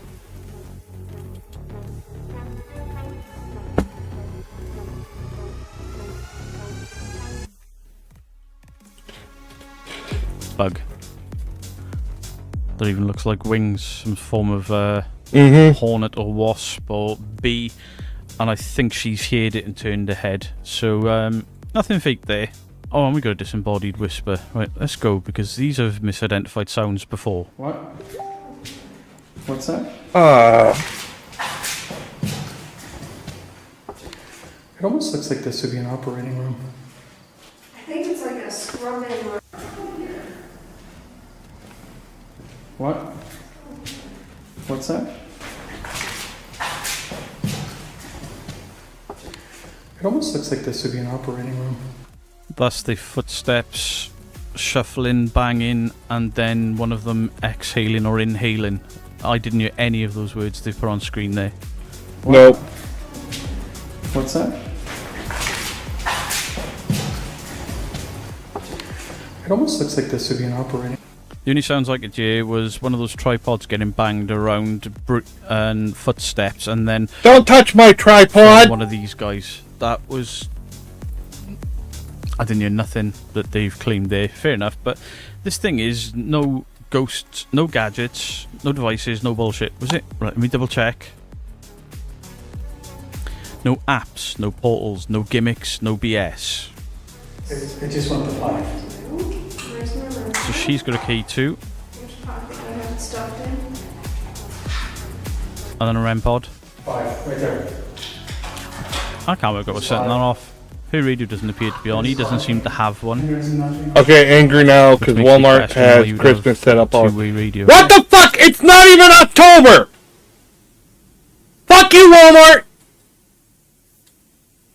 Fucking Christmas stuff up already? Fuck you, Walmart! Fuck all the companies that are putting Christmas stuff up already. Alright? Unacceptable.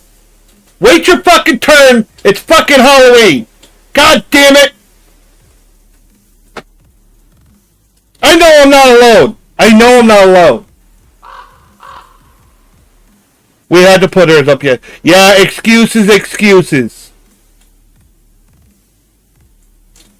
Come on, if you're in chat and you know that it is inappropriate to put Christmas stuff up already, and it hasn't even started October yet. This is fucking ridiculous. If you're with me, shout, fuck yeah! Oh, I'm not happy, you know that. Yeah.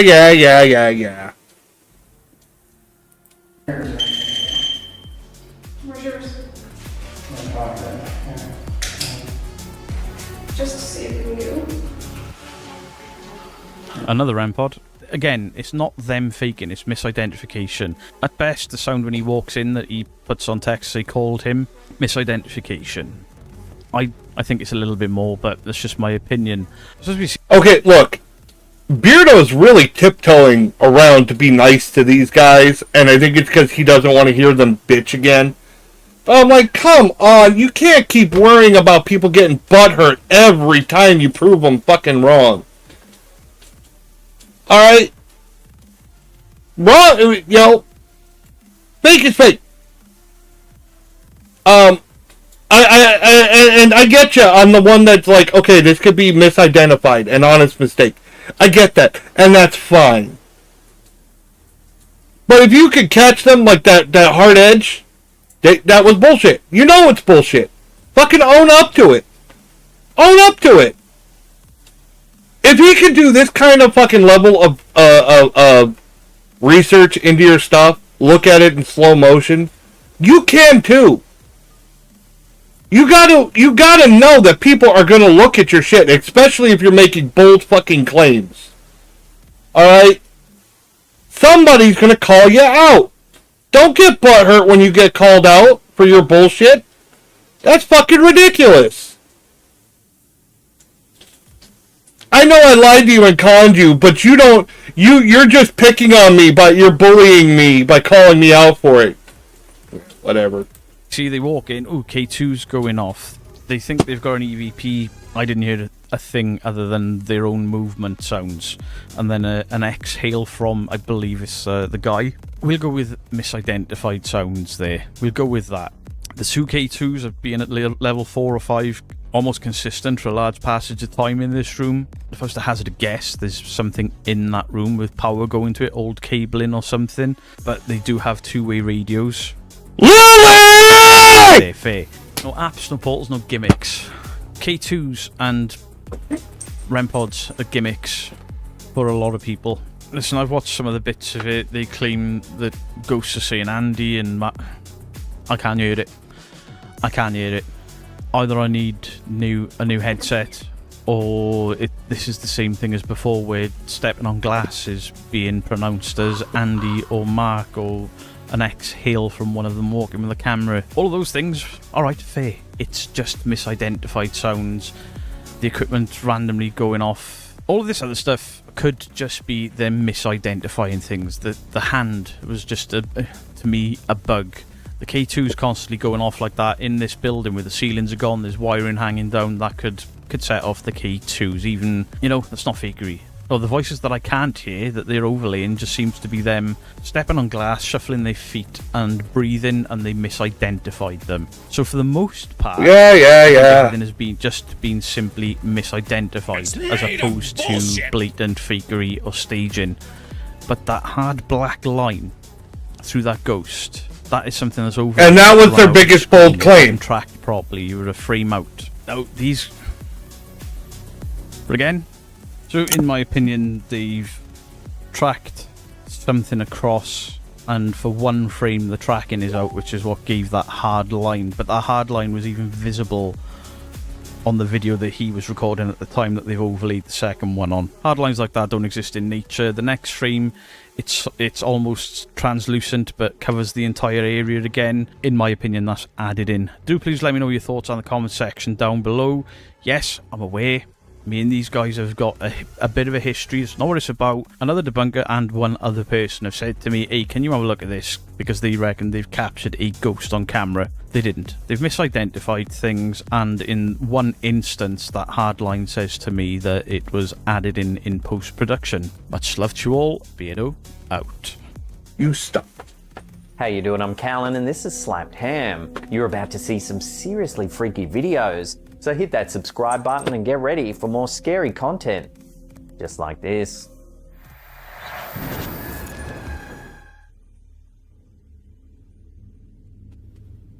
A seemingly ordinary photo taken in the summer of 2011 has sparked widespread curiosity and speculation after being shared to the Ghosts Caught on Camera Facebook page.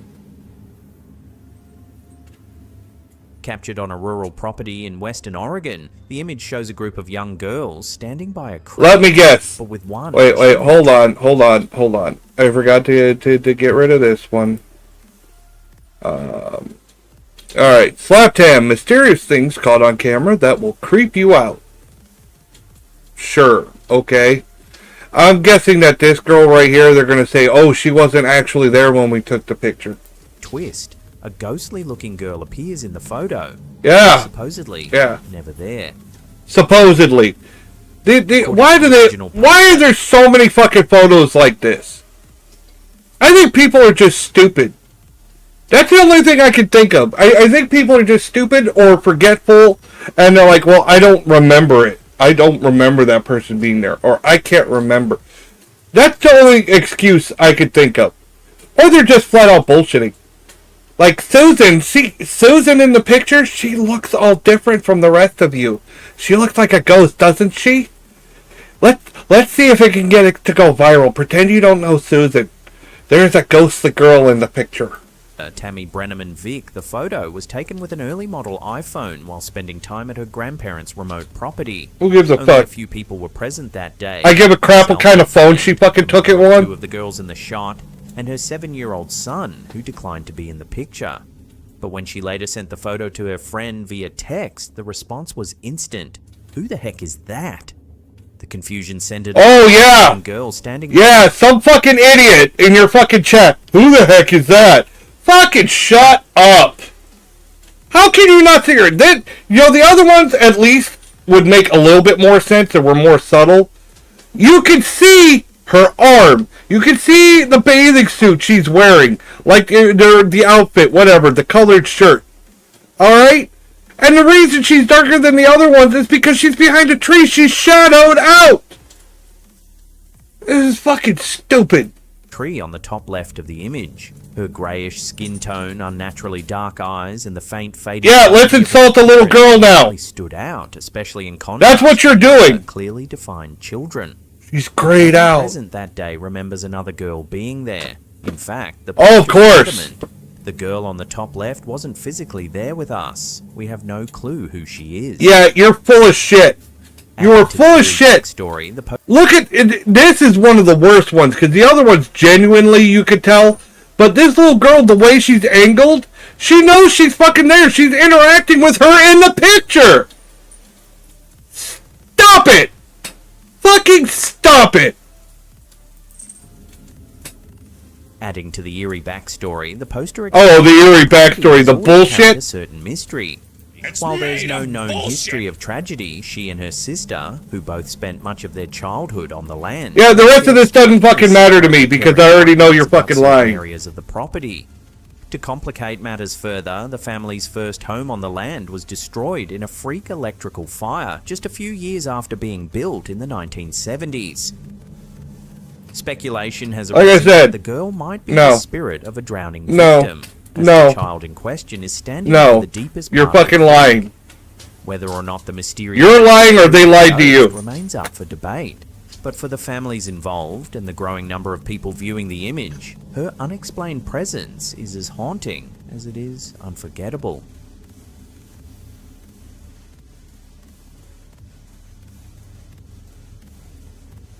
A photo posted to the Creepy Facts Facebook page has left viewers rattled after what appears to be a mysterious extra child showed up beside a young girl, despite no one else being present when the image was taken.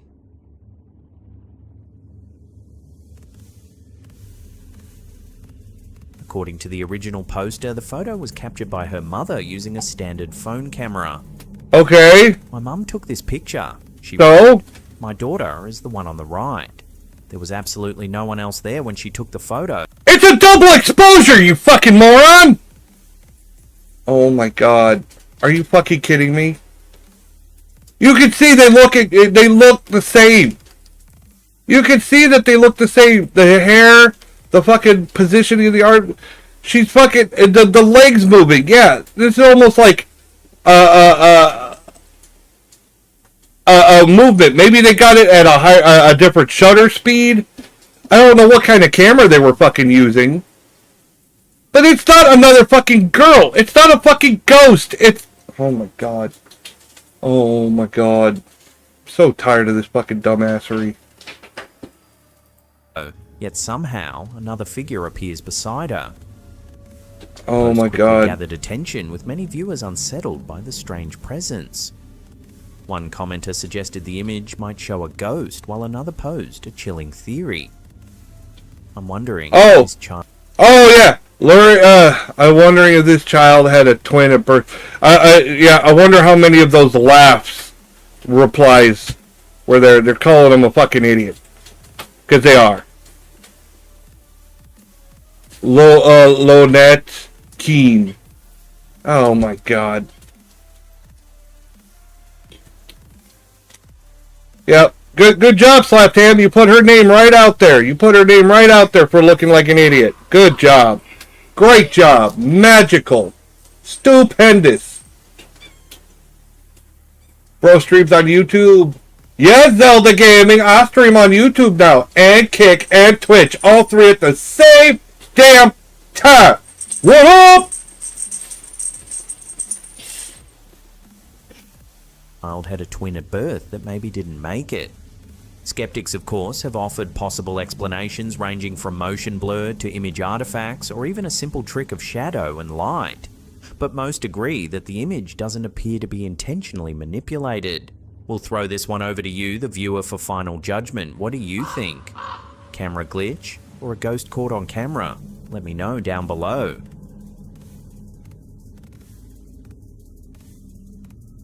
Alright, you really have a tape of a ghost? Yes, I do. Probably not! Reddit user available time 7293 has reignited interest in one of radio's most eerie moments by sharing a spine-tingling audio clip from the legendary program Art Bell. Okay. Audio clips. Most of the time, the supposed EVPs are just bullshit. Alright, let's be fucking honest. That's what they are most of the time. It's just a random sound, and you get audio pareidolia. You think you hear something. You rationalize that you hear something. If you play the same sound for someone else unprompted, they probably hear something different. That's why in a lot of ghost hunter videos, stuff like that, they'll put the words on the screen as it's, so they're prompting you to hear it too. Like, oh yeah, that does sound like that. No, it was probably like a scratch or some fucking random sound in the fucking room. Yeah, it's fucking annoying. It really is. Coast to Coast AM. Now that is creepy. That is really. Is it? It just makes the hair stand up, you know. I'm used to it now, but it used to just make my hair. The clip, which features a caller Hey, come on. the family's terrifying experiences in a haunted house, ends with what she claims is the actual voice of a ghost caught on tape. Sure. But I'm going to. Oh, you mean there's a voice? It's a voice. All right. He left All right. a voice message on the tape. In the call, the woman explains that the events took place about 10 years prior in Oroville, California. At the time, her young daughter had been playing with a small tape recorder with a friend, creating stories and recording them for fun. Uh-huh. When they went to play one of the tapes back, they discovered something disturbing, an unfamiliar voice at the very start of the tape before the girl's recording even began.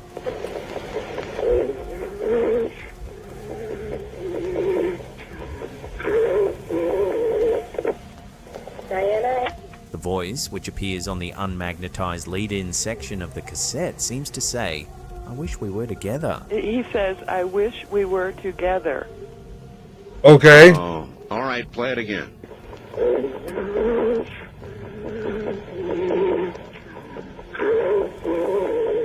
The woman described.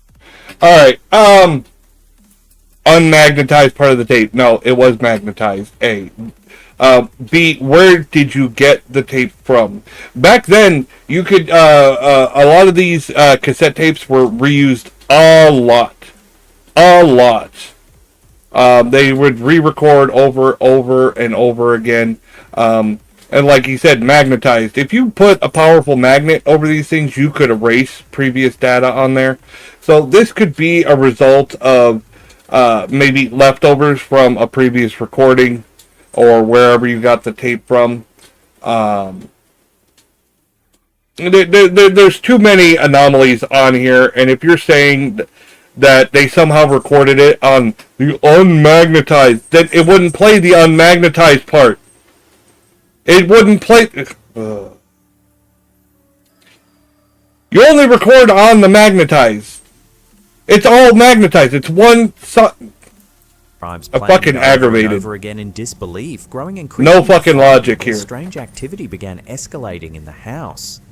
After the voice was discovered, the caller claims the house became increasingly active. Yeah, sure. His bed was allegedly dragged several feet. True story, bro. With him still in it. Her waterbed would churn as though something was moving inside it. An exercise bike would turn on by itself. I don't know. I think that would be a cool ghost. Could you imagine laying in a waterbed and the ghost is inside the waterbed and it's giving you a massage through the bed? I'd be like, oh, don't ever leave. I want a massage ghost, damn it! The family also reported loud knocks, sometimes gentle, sometimes violent, echoing through the home. Oh yeah! Oh yeah, Zelda Gaming, you are number one! You are number one on my YouTube! When the woman knocked back, she says the unseen force knocked back real hard, slamming the cabinet. Eventually, the family learned from a neighbor that a murder-suicide had occurred in the house years earlier, possibly in one of the... I don't know why YouTube will not give me alerts to when I'm getting chats. Get them on Kick. I get them on friggin' Twitch. YouTube? No! Fuck you! Figure it out! YouTube has been the most difficult to work with, and they should be the most friendly platform to fucking work with. Like, that's what they're there for, right? Bathrooms. This revelation... Hi, Zelda Gaming! The intense feeling of... Thank you for being my first chatter on YouTube. Discomfort with one the YouTube! In particular. I never used it, she said. I always felt something else there. Even veteran paranormal broadcaster Art Bell was unnerved. After hearing the audio, he admitted it gave him chills, noting how familiar he was with strange knocks and crashes in his own home studio. The voice, low and emotional, struck both host and listeners. You know, I think he's just being nice. Felt something else there. I hear you. Now that I think he's just playing it up. Really creepy. Isn't it? It just makes the hair stand up. You know, I'm used to it now, but it used to just make my hair stand. Well, I'm not. So play it one last time. Hit it one last time. I want to listen very carefully. Bell asked the caller to play the audio clip again and again. Each time, the phrase, "I wish we were together," became more clear. Well, of course, if you've already got that phrase in your head, it helps with the pareidolia. But I will say it did sound like that kind of, but it's all this recording combined drawn out and wavery. And that's why I believe it's something wrong with the tape, not that a ghost said it. From a tragic past. Listen for yourself and decide: is this genuine evidence of the afterlife, or just a chilling coincidence caught on tape? He says, "I wish we were together." Oh, all right, play. Yeah, I think it's left over from a previous recording. I know not many kids today will never remember the days of cassette tapes. I had so many fucking blank cassette tapes I would use to record shit off the fucking radio when I was young. You know what I mean? I'd sit and listen to the radio all night waiting for my favorite songs to come on, ready to hit fucking record. Oh. Memories! Now you just look up the song you want on fucking online. J Raven Gaming! What's up? What took you so long? You missed the horror movie fucking commentary we had earlier. We were just blabbing and blabbing about fucking Friday the 13th and Nightmare on Elm Street, fucking left and right. Horror movie nutsoids. That again.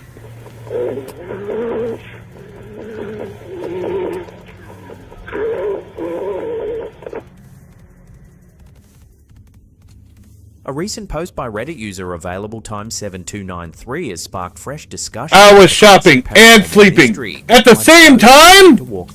I wish I could do that when my wife takes me shopping. Actually, when my wife takes me most places, I just don't want to be there. I'm like, I want to go home.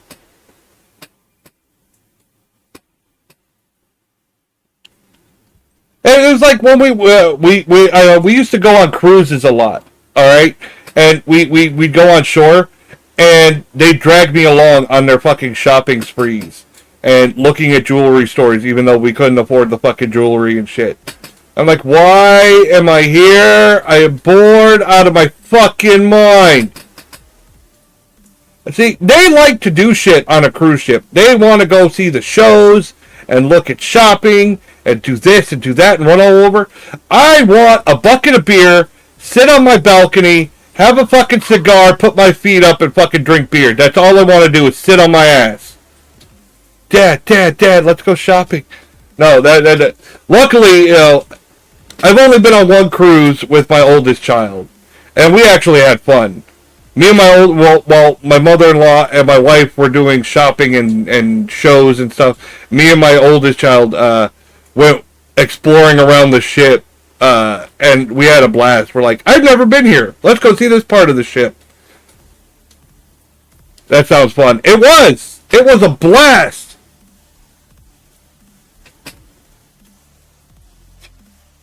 We found out that they had a dodgeball game on the ship, but it was like impossible to play because the winds were so fucking strong.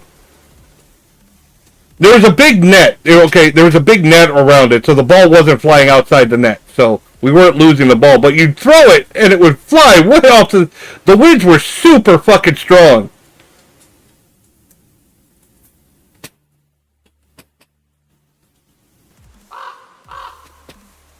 I want a free cruise and bingo. Oh, yeah, yes, you did. Yes, you did, dear.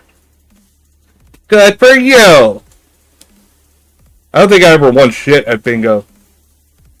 Through walls, or appear to climb stairs that no longer exist. In a thought-provoking graphic shared to the platform, the user suggests that spirits may continue to follow the same paths they used when they were alive. So? Twist. Over the decades or centuries, the internal layout of homes and buildings is often altered. Walls are added. Yeah, but what about when they walk through walls on houses that haven't been altered? I mean, it makes sense and all for a residual haunting that they're just playing, and that goes back to stone tape theory, and I'd be going into a whole nother fucking long explanation. I won money too. Yes, dear. Why are you bragging?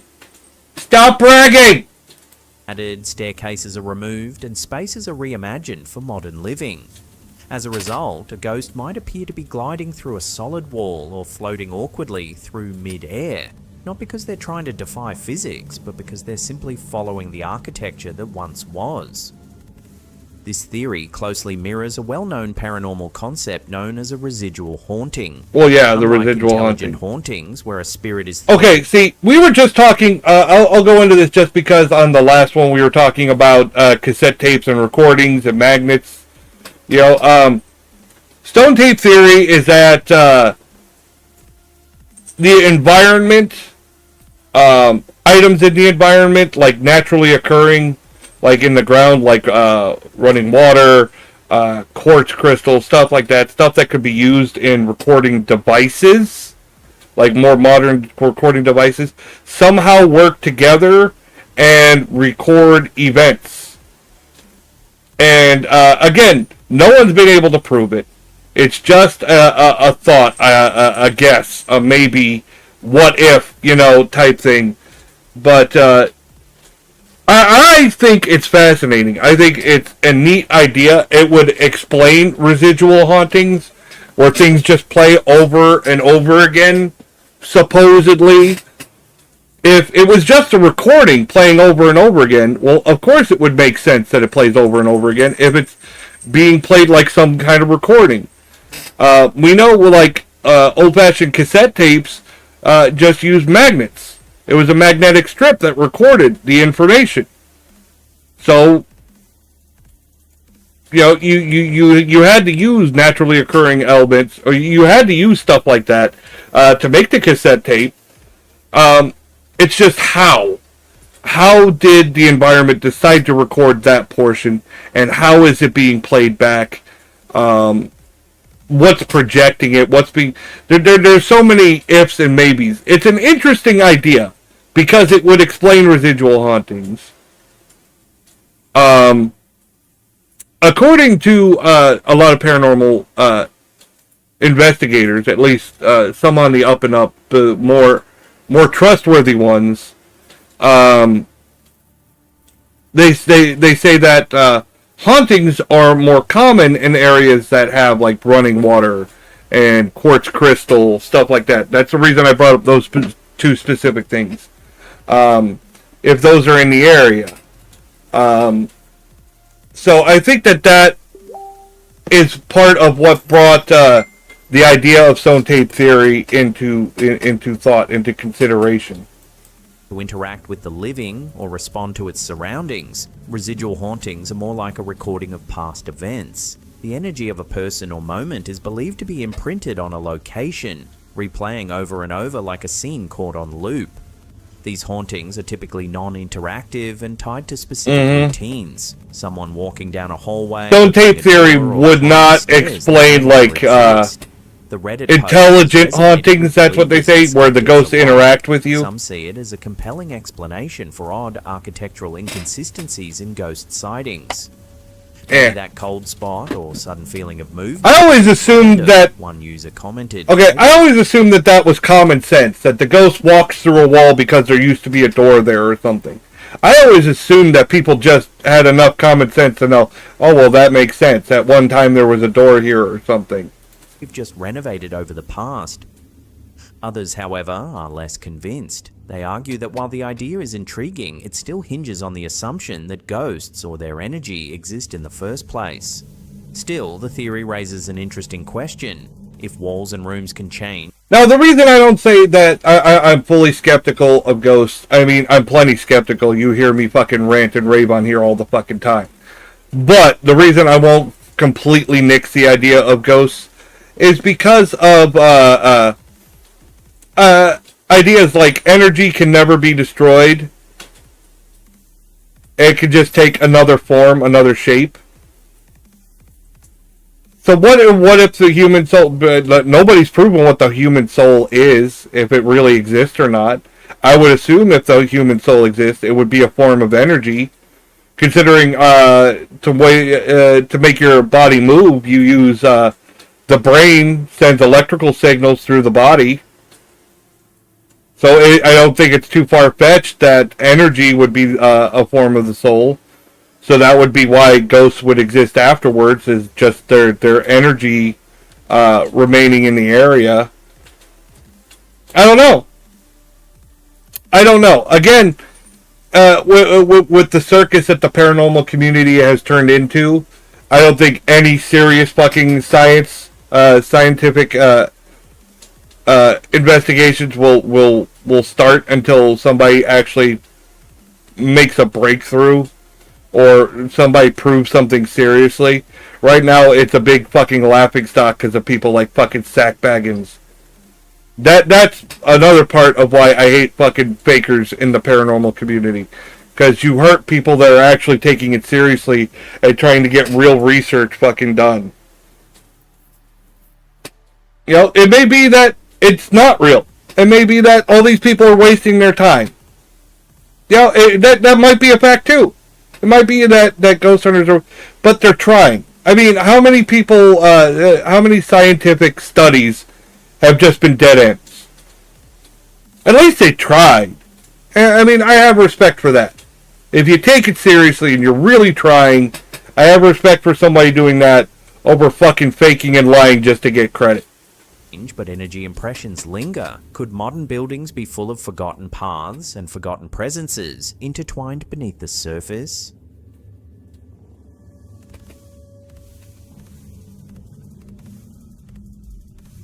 A mysterious photo shared by Reddit user Legitimate Carpet 375 has reignited interest in eerie outdoor trail cam captures.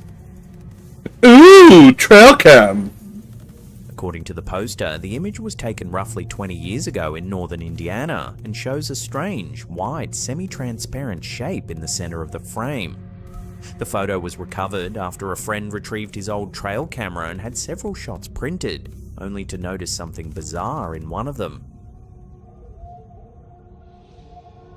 Some viewers have likened it to a classic paranormal manifestation, a wisp of energy caught mid-motion. Others noted its semi-transparent quality, suggesting it could be something moving rapidly under the camera's flash. One of the more grounded explanations came from a viewer who proposed it could be a bat captured mid-flight.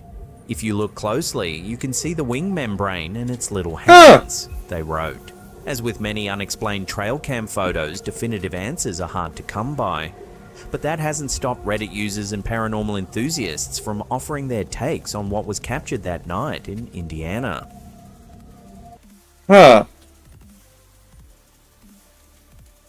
I don't know about a bat being caught mid-flight. Obviously the camera has a flash. You can see the lighting in the area.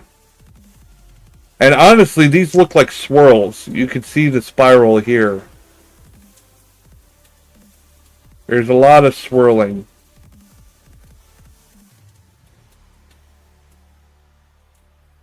I'd almost, and the fact that it goes off the edge of the camera here, it almost reminded me of like a Halloween decoration being blown with a fan.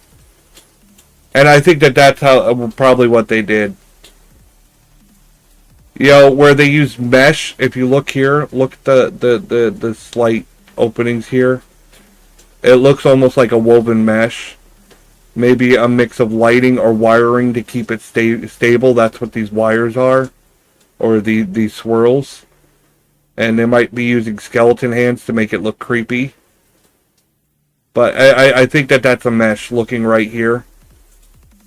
Like used for Halloween decorations. So, and I think somebody just held them out, facing out, and that's how they got the picture. That's what it looks like to me. It looks like a mesh, wires to help give it body, probably, you know, probably plastic skeletal hands. This looks like a Halloween decoration.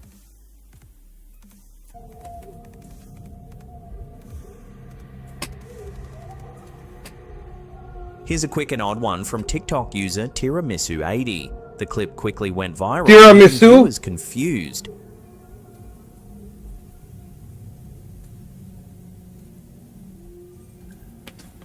It's wind.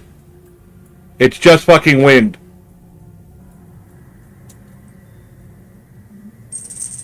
In the now widely circulated clip, the uploader claims they were woken in the night by a doorbell camera notification, alerting them that a person had been detected outside their home. But what they saw left them terrified. Look at everything shaking, even the fucking ground planted lights along the walkway. Turns out the wind had got a hold of their Yeah. nutcracker blow-up ornament, creating the uncanny incident. While an explanation was eventually reached, one thing's for sure, this footage does not spread classic Christmas cheer. I've seen worse.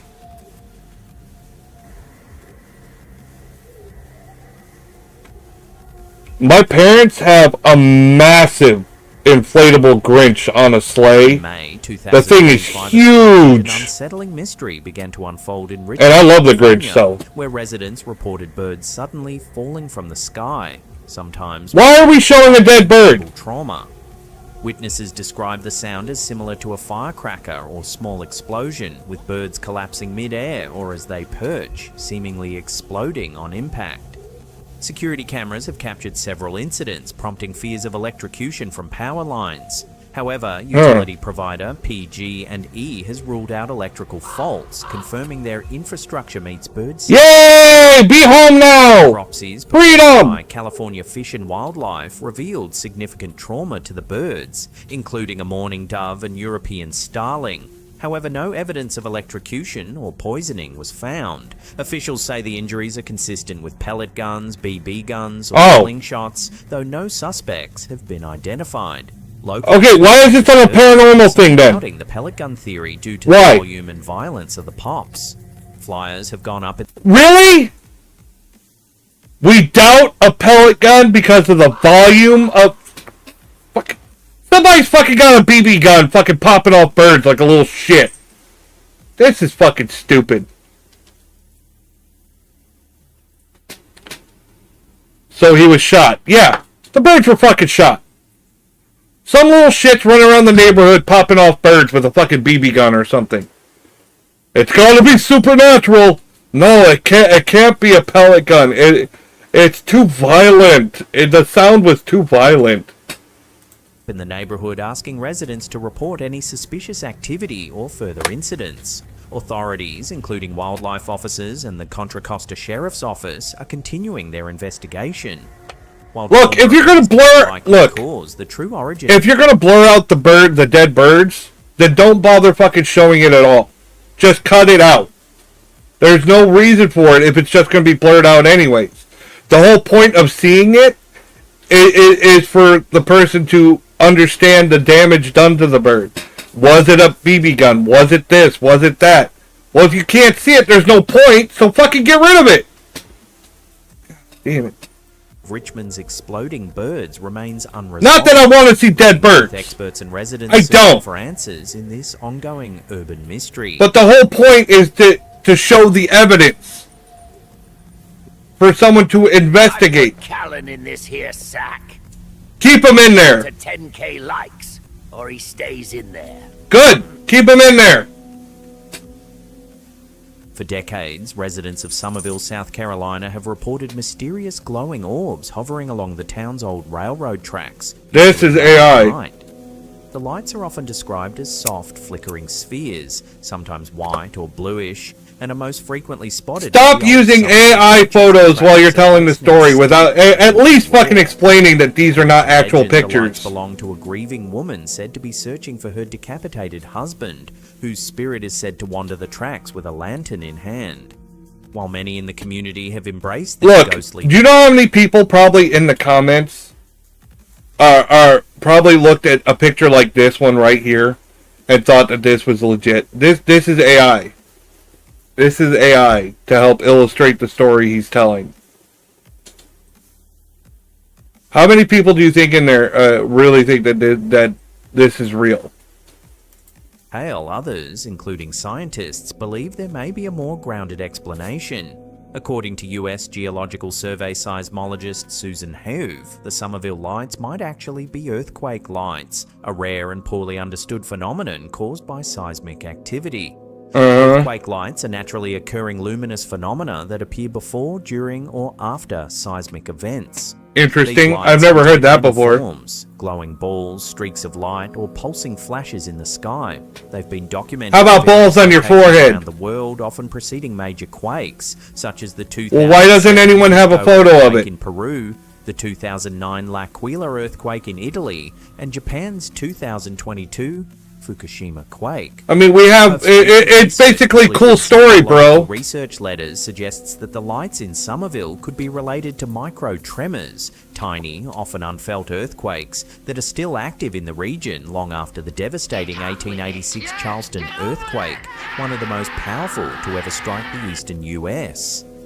The lights may be caused by electrical discharges from stressed underground rocks.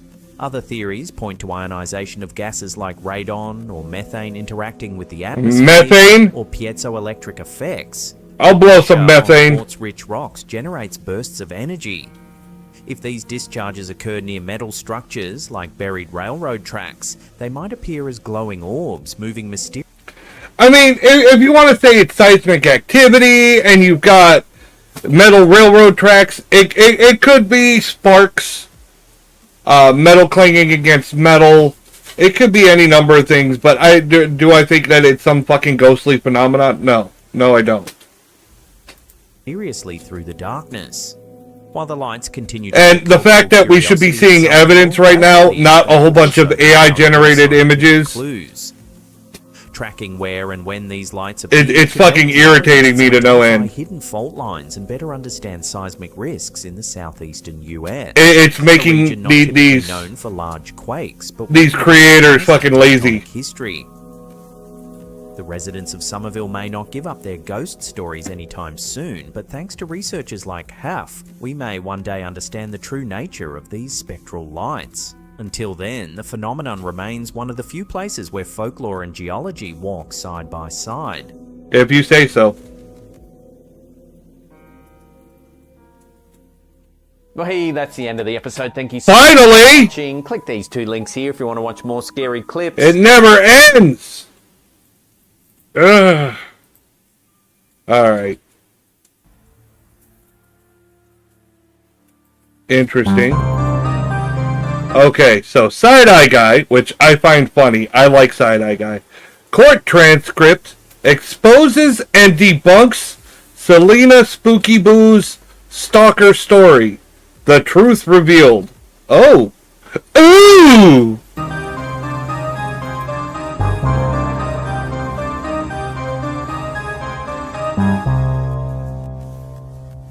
Hey, segues! It's not often that I find a video that I'm not sure I should make. Usually I follow my gut and just go for it. But the subject matter today is very delicate and controversial. I'm sure I'll get my fair share of Selena Spooky Boo fans who will defend her no matter what. The 2 big reasons I went down... There's plenty of fans that'll defend their favorites no matter what.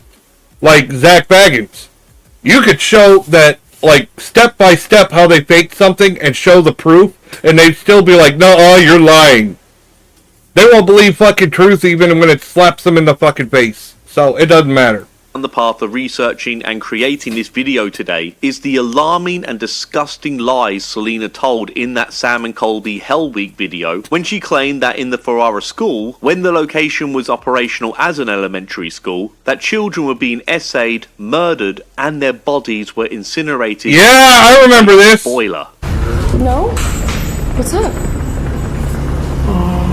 What's up? What did you see? What did you see? A bunch of shit that I made up. Really? What? What are you feeling? So I get flashes and pictures. It's like someone else's memory in my head. I don't know if it was a teacher or who it was, but like, I'm like sad to say I don't know. I saw a man sitting on a chair, and then the flash, it was like different kids. Let's see if he's rotting in hell or not, I guess. Right away, and they started it up, and then he used a shovel. But I think, like, whatever's left. She's just making this shit up. I debunked this nonsense when I covered Sam and Colby's Hell Week video several months ago, but I think it is a very good example of the length Selena will go to get the attention she so clearly craves. There is no evidence at all that anyone even died at the Ferrara school, let alone children were essayed and murdered there. And of course, all Selena had to go off to make these silly claims were her psychic medium nonsense abilities. Yep. The second reason that led me to today's video is Selena claiming that she's going to attempt to channel the late Lorraine Warren, because she pretty much wants herself and her husband to become the next Ed and Lorraine Warren. She wants to pick I'm going to someone who can channel Ed and Lorraine Warren, and I'm hoping No, stop it! Go away! I just feel so connected to her. I've had some dreams where Be gone, foul demon! Validation from an outside source. But Adam and I are going to start traveling North America and helping people with their ghosts and helping them cross over. It's kind of like what Ed and Lorraine Warren did, mixed kind of with like the show Paranormal State, if you remember back in the day. I vibrate high now and I'm so happy because of you guys, and I want to use my gift to help other people. You hear that? She said she's high right now. To turn into something really different. I'm excited for you guys to see that side of Adam and how spiritual he is, and I think that it's just I'm gonna cry.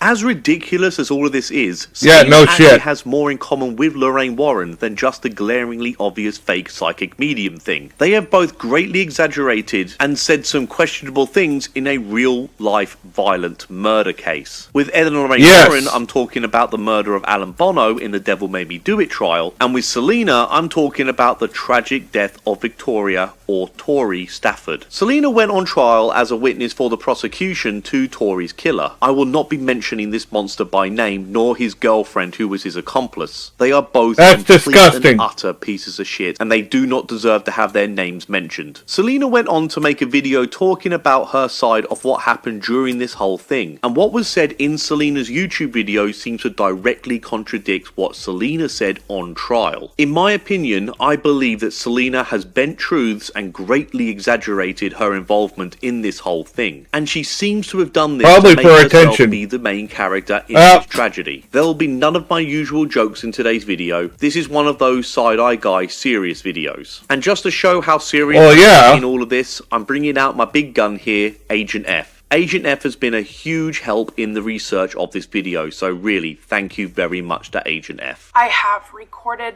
this story a couple times for YouTube, but I've taken it down due to some comments and some backlash from people in my town. But I think I'm at the point now where I don't really care what people think or say anymore. I would really like to know because the you're kind of being backlash wildly Selena carried inappropriate. out here. This story has changed my entire life. It has changed who I am as a person.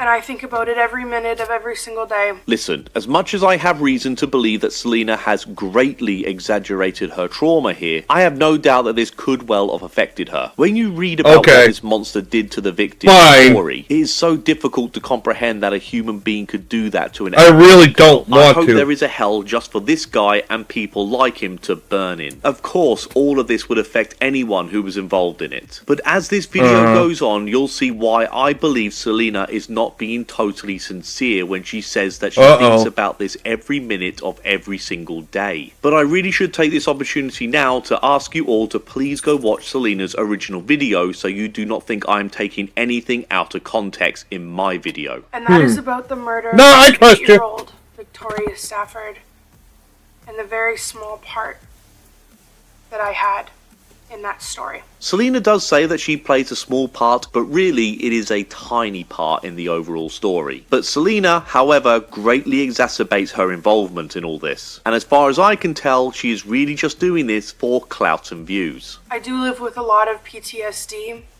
because of this story, and I'm really thankful to the support system that I have. A big reason I was hesitant to make this video is because if Selena decided to respond to my video, as unlikely as that may well be, and if she just starts crying on camera and calls me a bully and all that stuff, then I'm gonna get legions of her fans coming. Probably. I highly doubt it would matter any of the research or the facts that I'm going to show in this video. I would just be public enemy number one. But I want to state this very clearly. Why are people so afraid of that?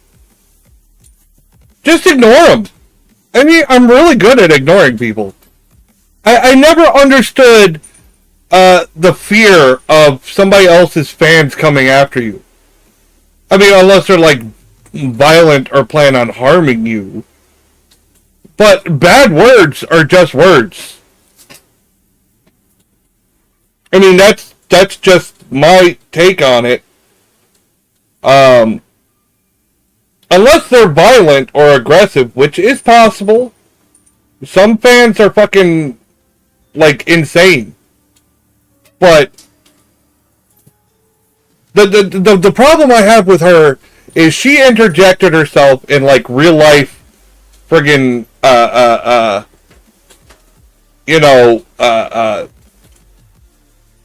murder cases, whatever. They've said it. She's interjected herself in those and made up wild fucking stories that could harm the fucking families involved. So when something truthful comes out, I want to feel bad.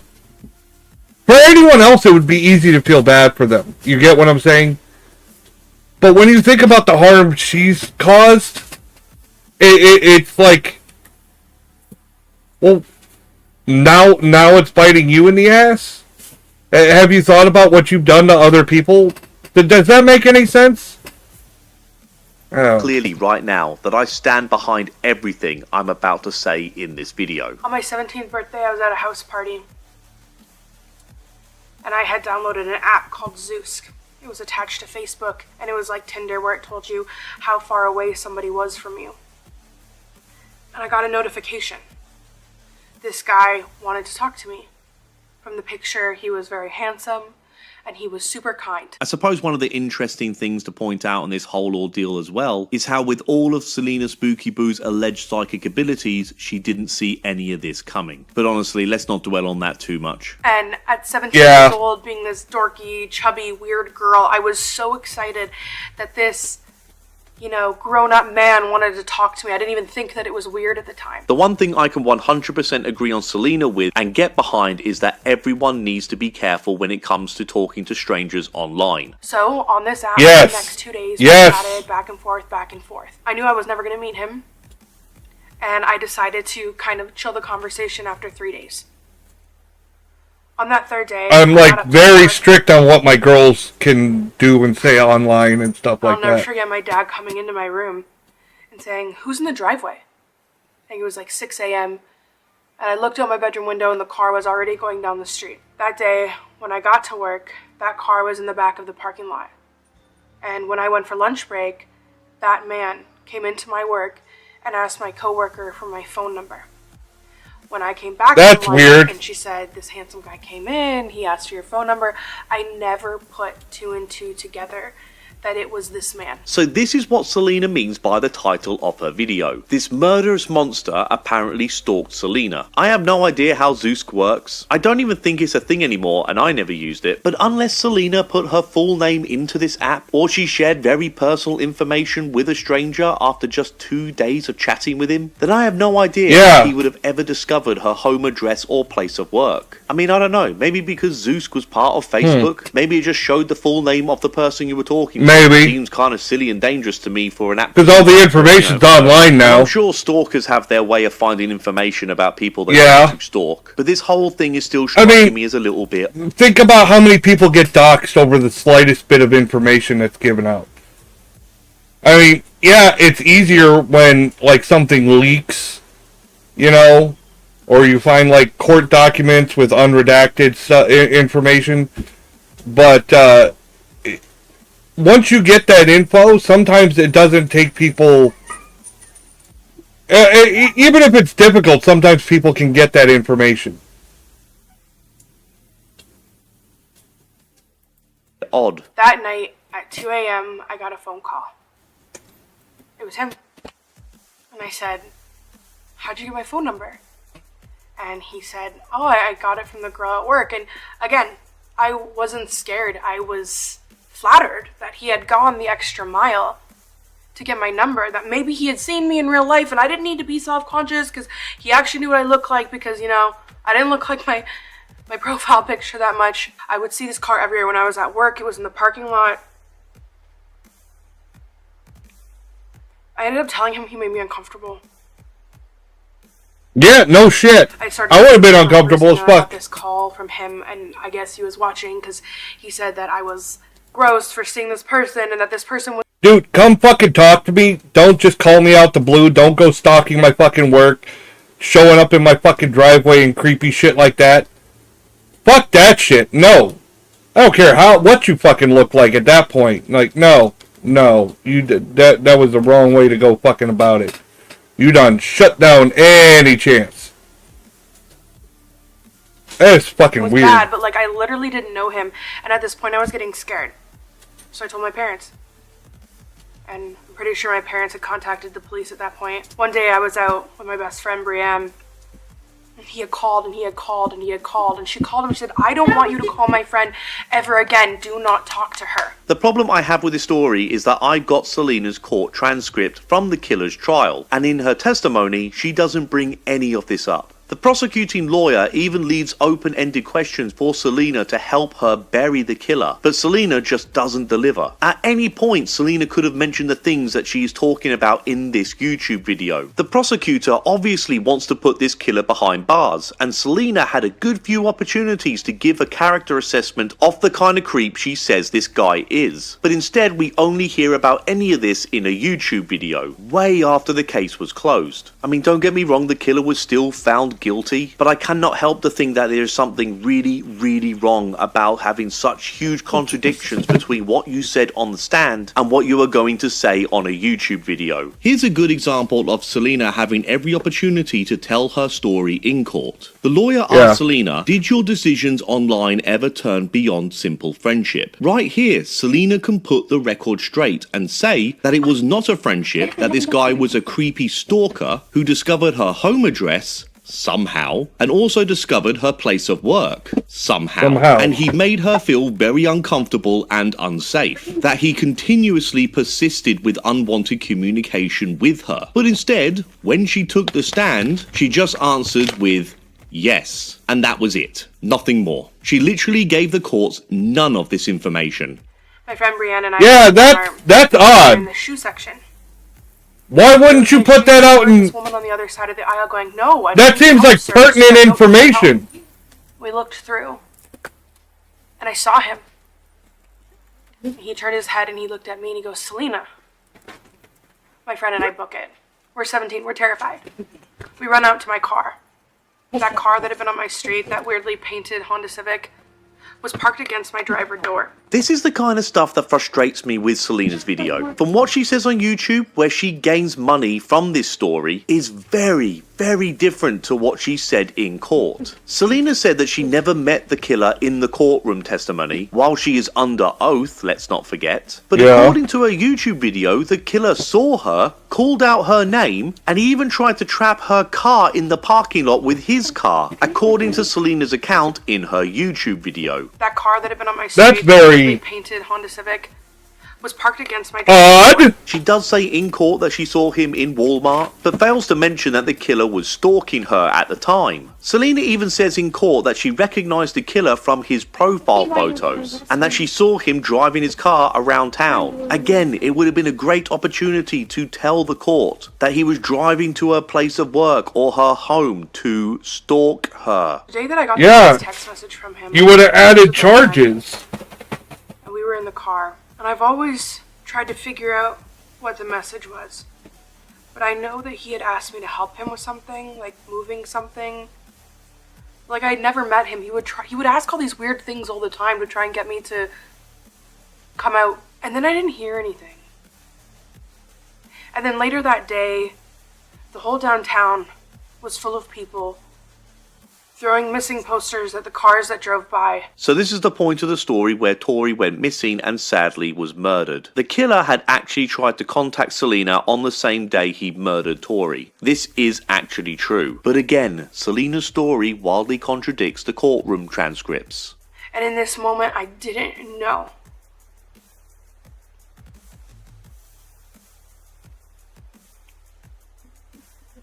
The police told me later on that he texted me again at 11:30 p.m., but that I didn't respond. So let's read out what was said in court. We understand, because we have the advantage of phone records, that on the 8th day of April 2029, at 11:31 p.m, there was a text message sent to you by Mr. Interesting.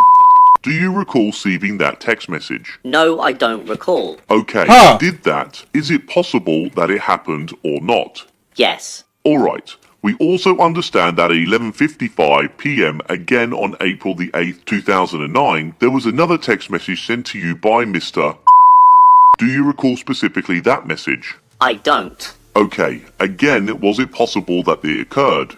Yes. So according to Selena's story in her YouTube video, she was told by the police that she got a text message from the killer. The police told me later on that he texted me again at 11:30 p.m. But Selena still said that it didn't happen, or that she didn't remember it happening in court. I would have thought that if the police told you about a text message like this, because let's not forget that anything that was said to Selena by the police would have happened way before the trial. So how on earth did she not read that text message after the police told her that there was a text message sent to her by this killer? Surely she would have read it, sent it to the police, and remembered it, because you know, that's not the kind of thing most human beings would ever forget. Remember, this text was sent on the same day that Tori was murdered. If Selena for some reason deleted that text message, why wouldn't she have said that in court? I think what happened here, and I do have to stress, this is just my theory or hypothesis, that Selena totally forgot that she got this text message. She was startled about it when it was brought up in court, and she just told the truth in that moment by saying that she did not remember getting the text, because she didn't actually remember getting the text. And she's kind of twisted the truth here by mentioning the police told her about the text and she didn't remember to save face. It doesn't look very good to forget a text like this when you're on camera crying about how sad you are about Tori. I mean, how can you not remember a text you got from the killer on the same day he committed the crime? If the police told you about this and you forgot about it, how can you forget about it a second time in court after the police had already told you about this text message? Also, Selena alludes that the killer wanted to help her move something over that phone call. But I know that he had asked me to help him with something, like moving something.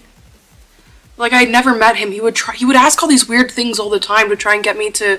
And the phone call was also on the same day, according to Selena, as the murder happened. Odd how the lawyer doesn't bring that up though, isn't it? The lawyer says outright that they have the phone records. He says it right to Selena in court. You'd have thought that a phone call where Selena spoke directly to the killer on the same day that he committed the murder would be far more noteworthy than a text. Especially when the killer apparently asked Selena to move something for him. And I think we all know what Selena is alluding to when she says this, and honestly, it is absolutely disgusting. I mean, if we're to believe Selena's story, she even seemed to forget in court that she got a phone call from the killer, since she was outright asked about any line of communication from the killer on the 8th of April. I think Selena is greatly exaggerating, if not outright lying about what actually took place on that day. The only thing of importance she seemed to have forgot about while she was asked in court about it. They'd taken an old factory in town and it was full of the FBI because everyone was just trying to find her, and there were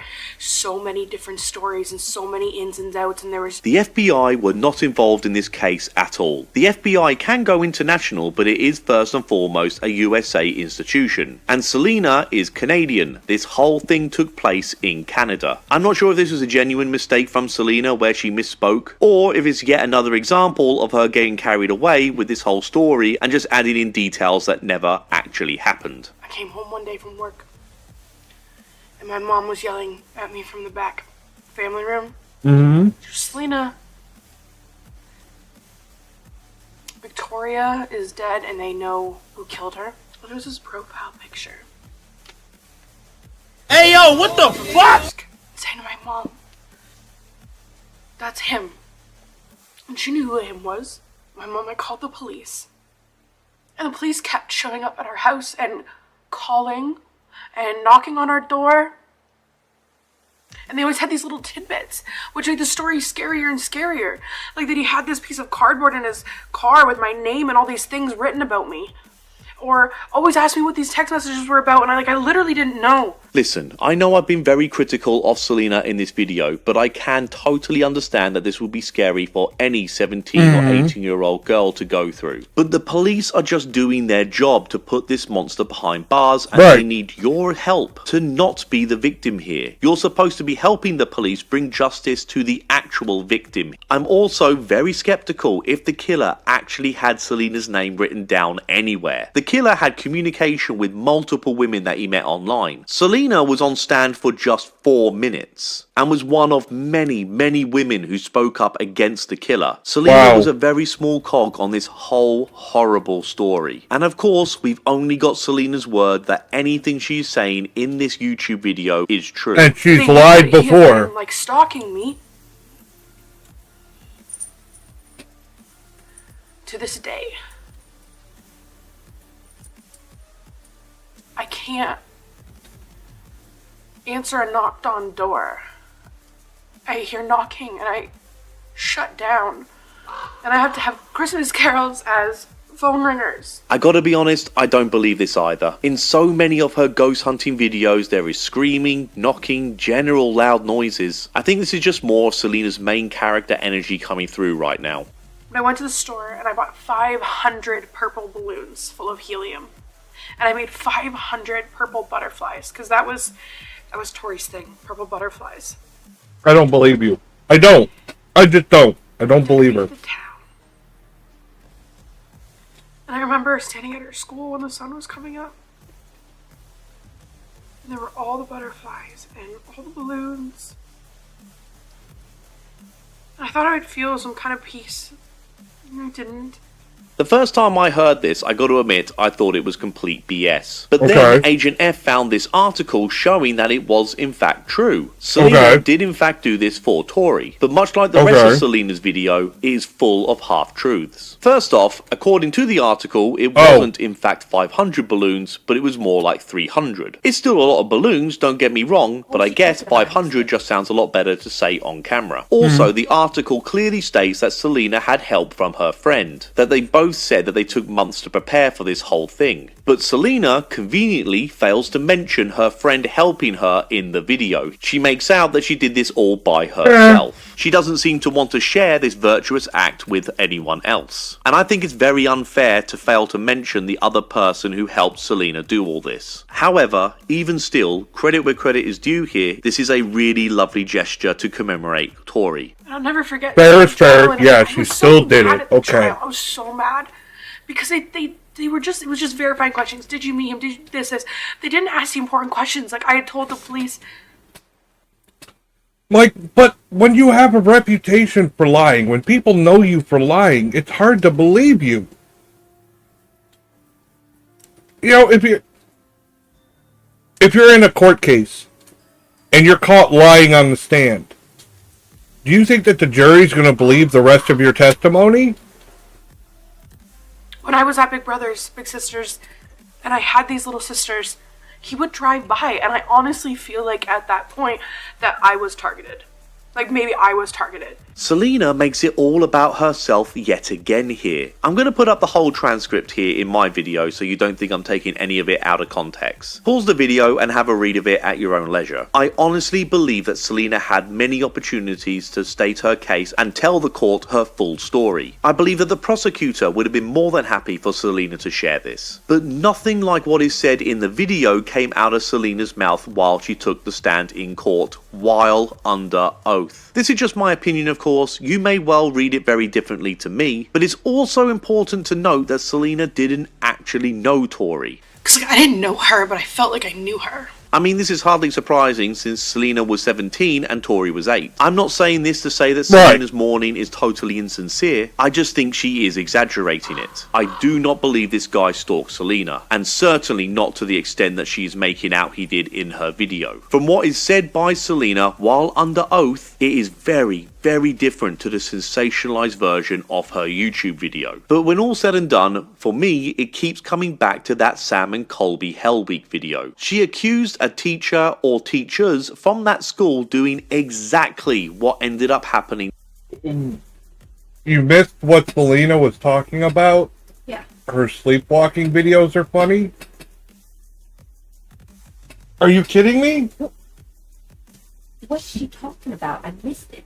That's what I was asking, like in chat. What is she talking about? I just jumped in. Call me Chris. Huh? Let's call me Chris. She has 2 hearses too. She bought 2 hearses. I don't like her. I don't know what's going on. I just jumped into the conversation. I'm trying to understand. Selena was called in to testify in a case, a murder case, because she had interactions with the murderer. Oh. But then she did a video afterwards and was greatly exaggerating, most likely her connection, because she's a known liar. Oh.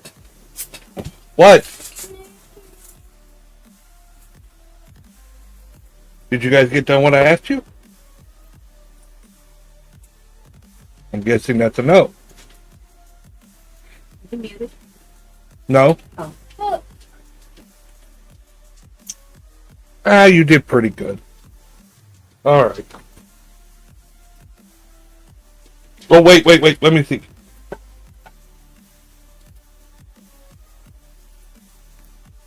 Yeah, that one's yours.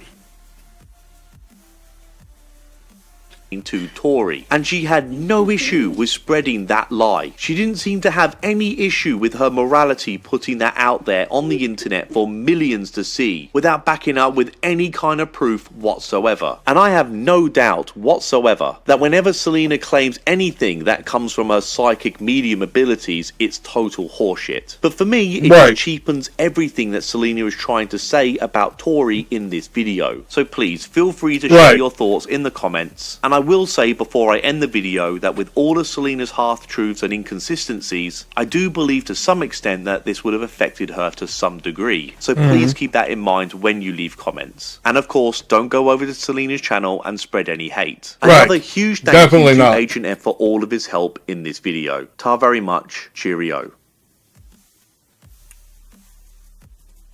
And he didn't play his closing music, which makes sense considering the subject matter. Well, that was depressing.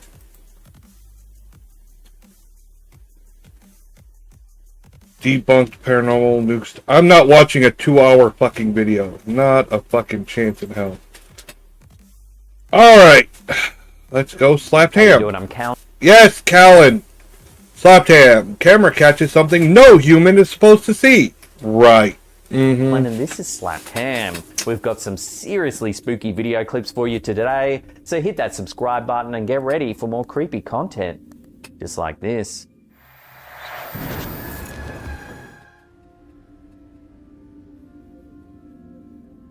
In October 2024, TikTok user Johan Wan shared some chilling CCTV footage that's leaving viewers thoroughly creeped out. Thoroughly, not just normally. It had been an ordinary, albeit rainy day, working alone inside a quiet store. That's when something eerie happened. What? Suddenly, Johan felt an unexpected weight tugging at the back of his jacket. Thinking someone had thrown something at him, he quickly spun around, but nobody was there. Confused and uneasy, Johan decided to review the store's CCTV footage to figure out what had just happened. Clearly visible on the security cameras, Johan's hood and even the fabric of his shirt are unmistakably tugged backward by an unseen presence. Though I mean, it looks like it was pulled slightly. Johan describes the sensation as surprisingly strong and undeniably unsettling. It didn't look strong. As the footage appeared online, commenters have speculated widely, many convinced this is genuine paranormal activity caught on camera. Skeptics, however, are struggling to explain the mysterious pull logically, leaving this eerie footage entirely unexplained. Oh yeah, entirely. Completely unexplained.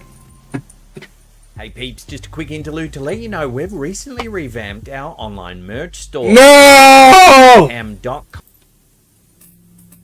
Why are you here to hurt me? This next clip has been going viral. Ouija over goes the past wrong. few weeks. How do you get it wrong? Uploader remains unknown. The eerie footage was recently reposted to Instagram. How the fuck do you blow by something so Ghost simple? Inspector Greg. for the winning lotto The video starts innocently That's enough. not A blowing family it. casually gathered around a Ouija board, seemingly just looking for some harmless fun.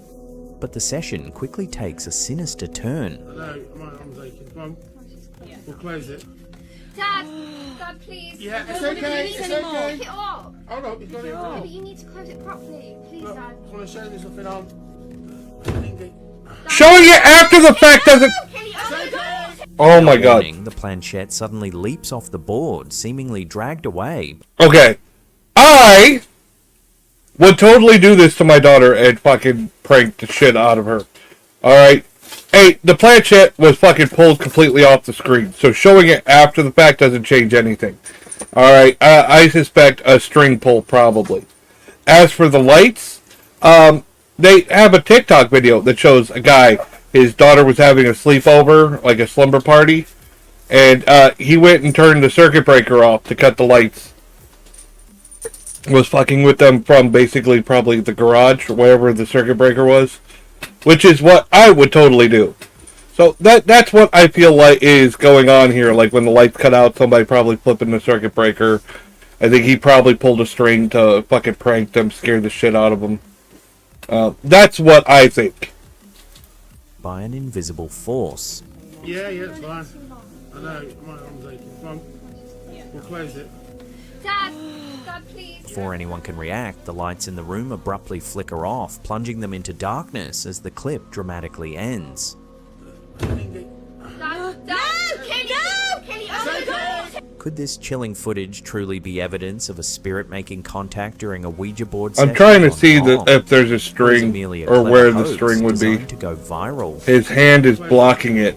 Dad, please. It goes right in that direction. Hold on, you've got it wrong. But you need to close it properly. Please, Look, Dad. I want to show you something on. Dad, Kenny, oh my God! Yeah, just because you showed me doesn't mean you didn't do it originally. Reddit user Come on. Propertylist8545 recently took to the Am I Overreacting subreddit to share a truly frightening experience. Am I the asshole? Roommate. Probably. According to the user, although they didn't know Hey! the roommate particularly well, they'd always seemed harmless, quiet, and a bit eccentric, but nothing alarming. But things took a horrifying turn when the roommate sent a bizarre and unsettling message filled with random phrases and gibberish, What the fuck? repeatedly mentioning a mysterious name and urgently instructing the Redditor to run. What the fuck? Here's more of the chat thread here.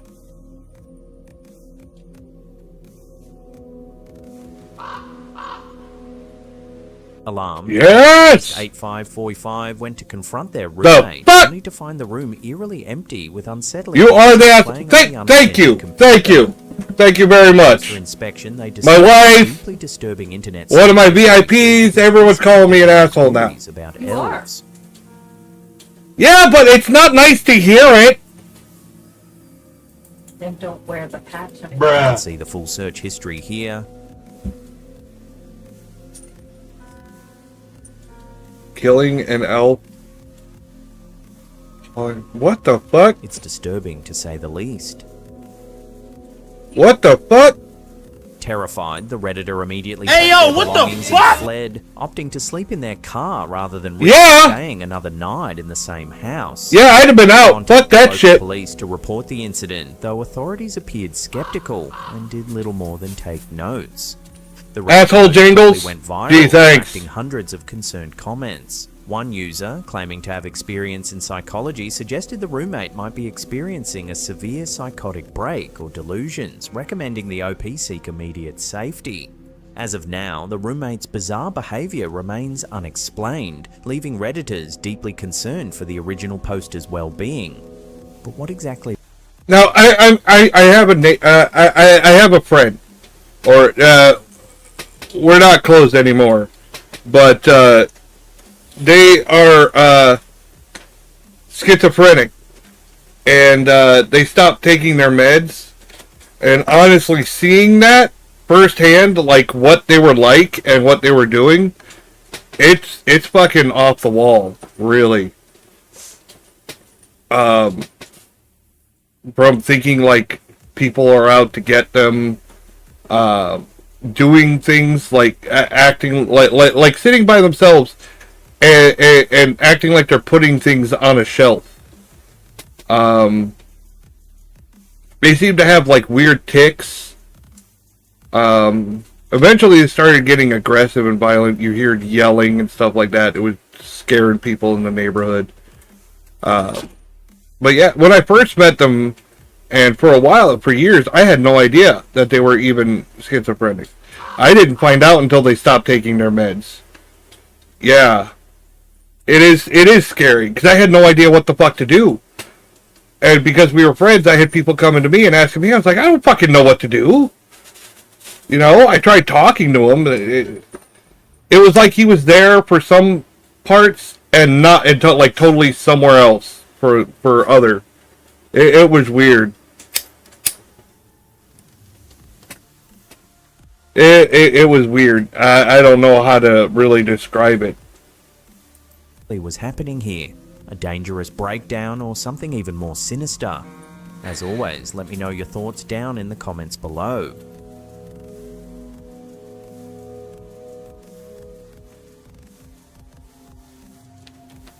This next eerie clip shows a group of urban explorers who narrowly avoided a truly terrifying situation. While exploring an old abandoned house, the group was about to head upstairs when one of the men I've seen this several times. Suspicious. This has been around for a while. Somebody booby-trapped this place. Yeah, that's fucked up. The tripwire sets off a disturbing homemade trap, a medical crutch rigged to fall violently from the ceiling, complete with a dangerous spike attached to the end. Oh my god, right in his head. Clearly, someone had set up this sinister contraption intending serious harm to anyone who ventured upstairs. Thankfully, the explorers spotted the hidden danger in time and... Yeah, what the fuck is wrong with people? What the fuck is wrong with people? Why? Yo, coming right to your head. Look at this. Like there's nobody in here. TikTok user Rom7 Yep, let's check the stalls, make sure. Public bathroom at a school. The uploader explained that they had turn the fucking light on, asshole. Inside the restroom and started filming after hearing strange noises echoing around the small, dimly lit space. I'm in here, bro, just alone, and it's like mad weird, bro. It's like mad weird. In the footage, they carefully check under each stall, confirming that the bathroom is completely empty. Like there's nobody in here. You can come out. Checking under the stalls does not confirm it's empty. But just as they turn around to look back at the stalls, something truly eerie occurs. Sure. But that shit's mad weird. What the? That don't mean shit. Visibly startled, the camera holder abruptly ends the clip. That don't mean shit. I don't know. Really? That shit's mad weird. What the? What?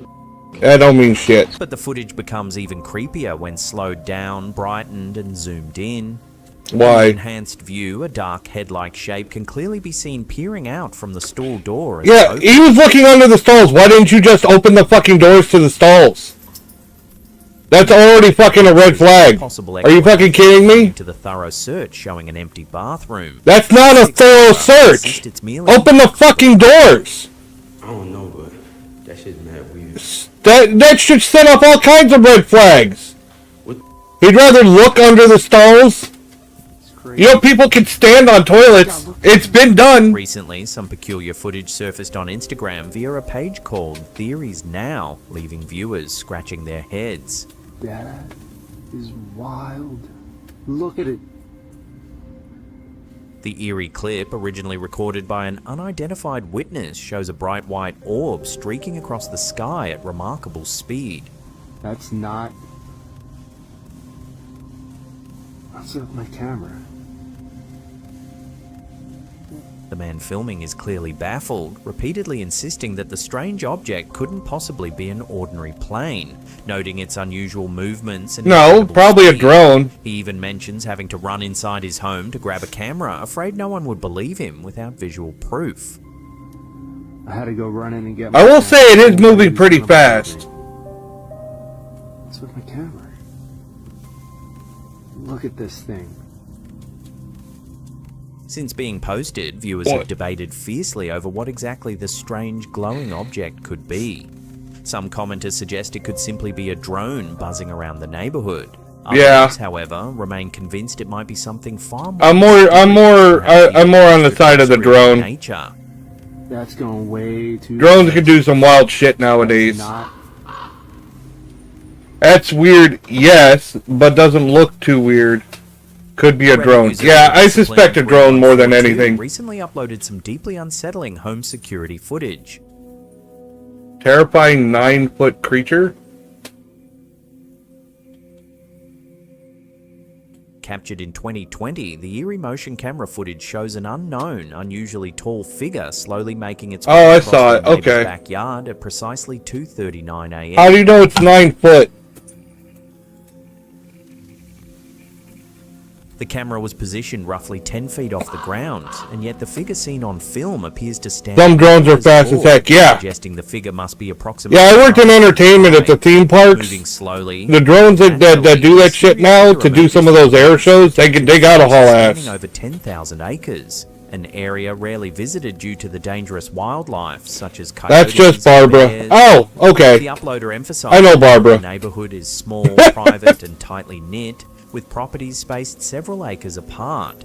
Nobody recognizes this strange figure, and the community insists that. Yeah, but that's a bit of a out of the reach. forest at such an unusual hour. Unless it's staged. Coming up, That's what I believe that was staged. Oh look, there's a monster in my yard. Where scientists claim to have discovered an unknown life form docked on a ship. But before we do, hit that like button, leave some comments, and share this episode on your socials. I don't want the more to. you interact, the more you'll see us in your feed. Unfortunately, I see plenty. A research ship that docked in Cleveland, Ohio, has left scientists The black goo! a mysterious substance. Now It's an venom! entirely unknown form of life. The strange discovery unfolded after the research vessel Blue Heron was docked at Great Lakes. Sorry, I'll get out of your yard. Yep. Captain Thank you for the lurk, Halsey Ryan! Are like goo oozing from the ship's rudder post during maintenance, something he'd never encountered in previous inspections. At first, Captain Lee tested the peculiar substance to determine if it was grease or oil, but the goo resisted burning, didn't leave an oily sheen in water, and seemed unlike anything he'd previously encountered. He reached out to researchers at the University of Minnesota Duluth to investigate further. Microbial ecologist Dr. Cody Sheik took on the task analyzing the strange substance by extracting its DNA and comparing it to known sequences worldwide. 3 different flavors! Oh, I got Pop-Tarts, 3 different, okay. Known organisms. What's your favorite flavor of Pop-Tart? Genome, now temporarily named ShipGoo 001. ShipGoo. Scientists suspect ShipGoo 001 is a single-celled organism, but its exact appearance remains unknown. It could be spherical, thread-like, or even twisted. What's even more intriguing is that this organism was found living quietly inside the rudder assembly, an area that only comes into contact with water from Lake Erie itself. While experts still awkward this strange organism, they assure the public it doesn't appear to pose any threat. Doesn't appear the discovery to pose any threat. Questions about the kinds of unknown life forms. I've seen those horror movies before. Brown sugared cinnamon. That's like my wife's favorite flavor. In places we never thought possible. As always, let me know your thoughts down in There was this limited edition Pop-Tart flavor a couple Halloweens ago, like years ago, that I bought as many boxes as I could because they said limited edition. That's the it was chocolate and peanut butter. It was chocolate frosting with peanut butter in filling. As well. We've got all those links in the description box down below there. And that's it for me. I'll see you all next time. But I also got Thin Mint Tarts and Cinnamon Roll Pop-Tarts. The Thin Mint ones I'd be interested in trying. I love Thin Mints. That sounds yummy.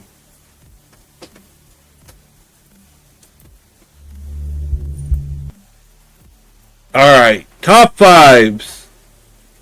Oh, it's got a fucking Wikipedia attachment.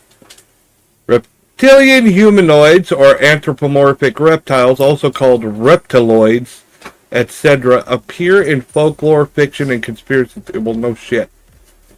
Top 5. 5 creepy signs alien life has already arrived on Earth. Bum-bum-bum. They're coming to get you, Barbara! For decades, humanity has searched the stars for alien life. Have they? Scanning galaxies, I don't want to. exploring planets, and listening for signals. But what if evidence of extraterrestrial life is already here, hidden in plain sight? From mysterious aerial phenomena, It would explain a lot. military pilots, to claims of government cover-ups. You're an alien? Biological anomalies. Hi, alien! Artifacts that challenge. Are you one of the reptiloids? There is increasing evidence suggesting that aliens may have already contacted us, or never left. In this video, we will look at 5 signs that alien life may exist, and could be among us. Now before we begin, we wanted to mention something. You may have noticed that sometimes our videos just disappear, get age restricted, or simply stop showing up in your feed. Because YouTube's an asshole!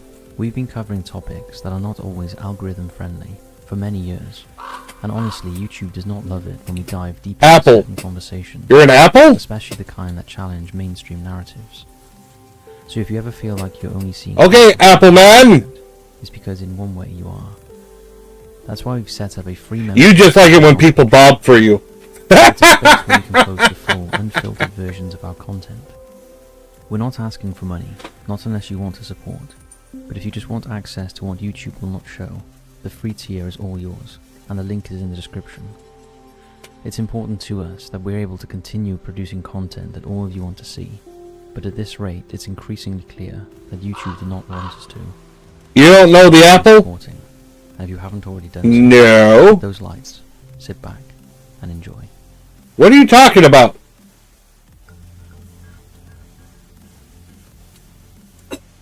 UAPs disabling nuclear weapons. In March 1967, a chilling and still unresolved incident occurred at Malmstrom Air Force. I swear to God, this guy's voice could put me to fucking sleep at night. Holy shit. Identified aerial phenomena to the disabling of nuclear weapons. ChatGPT has a thing with yes, no, Apple. When the United States was Oh, on no, I don't use ChatGPT, with so... intercontinental ballistic missiles prepared to launch at a moment's notice. On that night, US Air Force Captain Robert Salas was stationed in an underground launch control center as part of Echo Flight, one of several missile alert facilities at the base. According to Salas, he received a frantic call from a guard stationed above ground, who reported seeing strange lights in the sky. Moments later, the guard described a glowing red, disc-shaped object just outside the front gate of the facility. This object was silent and inhibited no recognizable propulsion system. As Salas tried to process the information, warning lights inside the control room indicated that multiple missiles had gone into a no-go status. Meaning they were no longer launch ready. Ultimately, all 10 missiles under their control... We showed up and turned your missiles off. ...disabled, a technical impossibility under normal circumstances, and something that has never occurred before. Huh. This case is just one of several incidents in which UAPs have reportedly interacted with nuclear weapon systems. Was that like aliens coming in and be like, all your base are belong to us? Known technology. Salas and others who were present during the Malmstrom event later testified that teams of engineers and specialists were dispatched to investigate, but the missiles had to be physically restarted in a lengthy and highly controlled process. Despite extensive technical analysis, no definitive cause was ever found for the system's failures. Go figure! Salas, who was sworn to secrecy at the time, eventually came forward years later, asserting that the event was never properly investigated, and that the presence of the unidentified craft was intentionally omitted from the official record. He has since testified before the US Congress and spoken publicly on numerous occasions, insisting that the object exhibited intelligence and intent, and that its interference with nuclear weapons could not have been accidental. He even speculated that the purpose of the encounter was to send a message, perhaps a warning, about the dangers of nuclear weapons. Similar accounts have emerged from other military personnel, including both American and foreign service members, who reported UAPs appearing near missile sites or storage areas. often coinciding with electrical malfunctions, shutdowns. I mean, it does. It sounds like the aliens showed up just to flex. Were described as glowing orbs. Like, look, we'll just shut your shit off. Or silent black triangles. One particularly well-known case involved RAF Bentwaters in the United Kingdom in 1980, where US Air Force personnel stationed at the base witnessed a glowing object land in a nearby forest near a weapons depot. The event, often referred to as the Rendlesham Forest Incident, involved multiple military witnesses, radiation readings, and a formal memorandum from a base commander, but like Malmstrom, it was never officially resolved. We have been to Rendlesham Forest ourselves, and the entire area gives off an incredibly eerie vibe. In the modern era, these cases have begun to... I don't know how much vibes are used as evidence. Government officials. The All-Domain Anomaly Resolution Office, the Department of Defense's current UAP investigative body, has been briefed on several historical nuclear-related encounters, and congressional hearings in recent years have included testimonies from Salas and others. The underlying concern is not only about the potential origin or nature of these objects, whether they are extraterrestrial, adversarial drones, or something else entirely, but also about the alarming possibility that sensitive military systems can be interfered with by forces the US government does not understand and cannot control. In 2025, a report in the Wall Street Journal offered a partial counter-narrative to the Malmstrom incident. It cited anonymous sources within the Pentagon who claimed that what Salas and his team experienced might have been the result of a classified electromagnetic pulse test conducted by the US military. Blah, blah, blah. This is making me sleepy. Device mounted I want to go to bed now. That when activated, caused a cascading system failure in the missile's guidance system, closely simulating the effects of a nuclear blast. The test was supposedly designed to study the vulnerability of US missile infrastructure to EMP attacks, and was kept secret for decades. Well, that makes sense. While this explanation might account for some aspects of the incident, critics argue that such a test would never have been carried out without notifying those on duty, and that it does not address the numerous reports of flying... It's Perry! Hi, Perry! ...by security teams at multiple sites. Welcome in, Perry! The connection between UAPs and nuclear facilities is not a coincidence. These objects appear, disable missiles, breach restricted airspace, and then vanish. This raises two possibilities. Either an adversary possesses technology far beyond what has been publicly acknowledged, or we are dealing with non-human intelligence. Non-human intelligence? Whether something unusual is happening. I deal with non-human intelligence all the time, and usually no intelligence.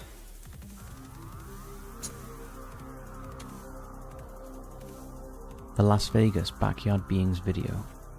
Backyard Beings! April 30th to May 1st, 2003.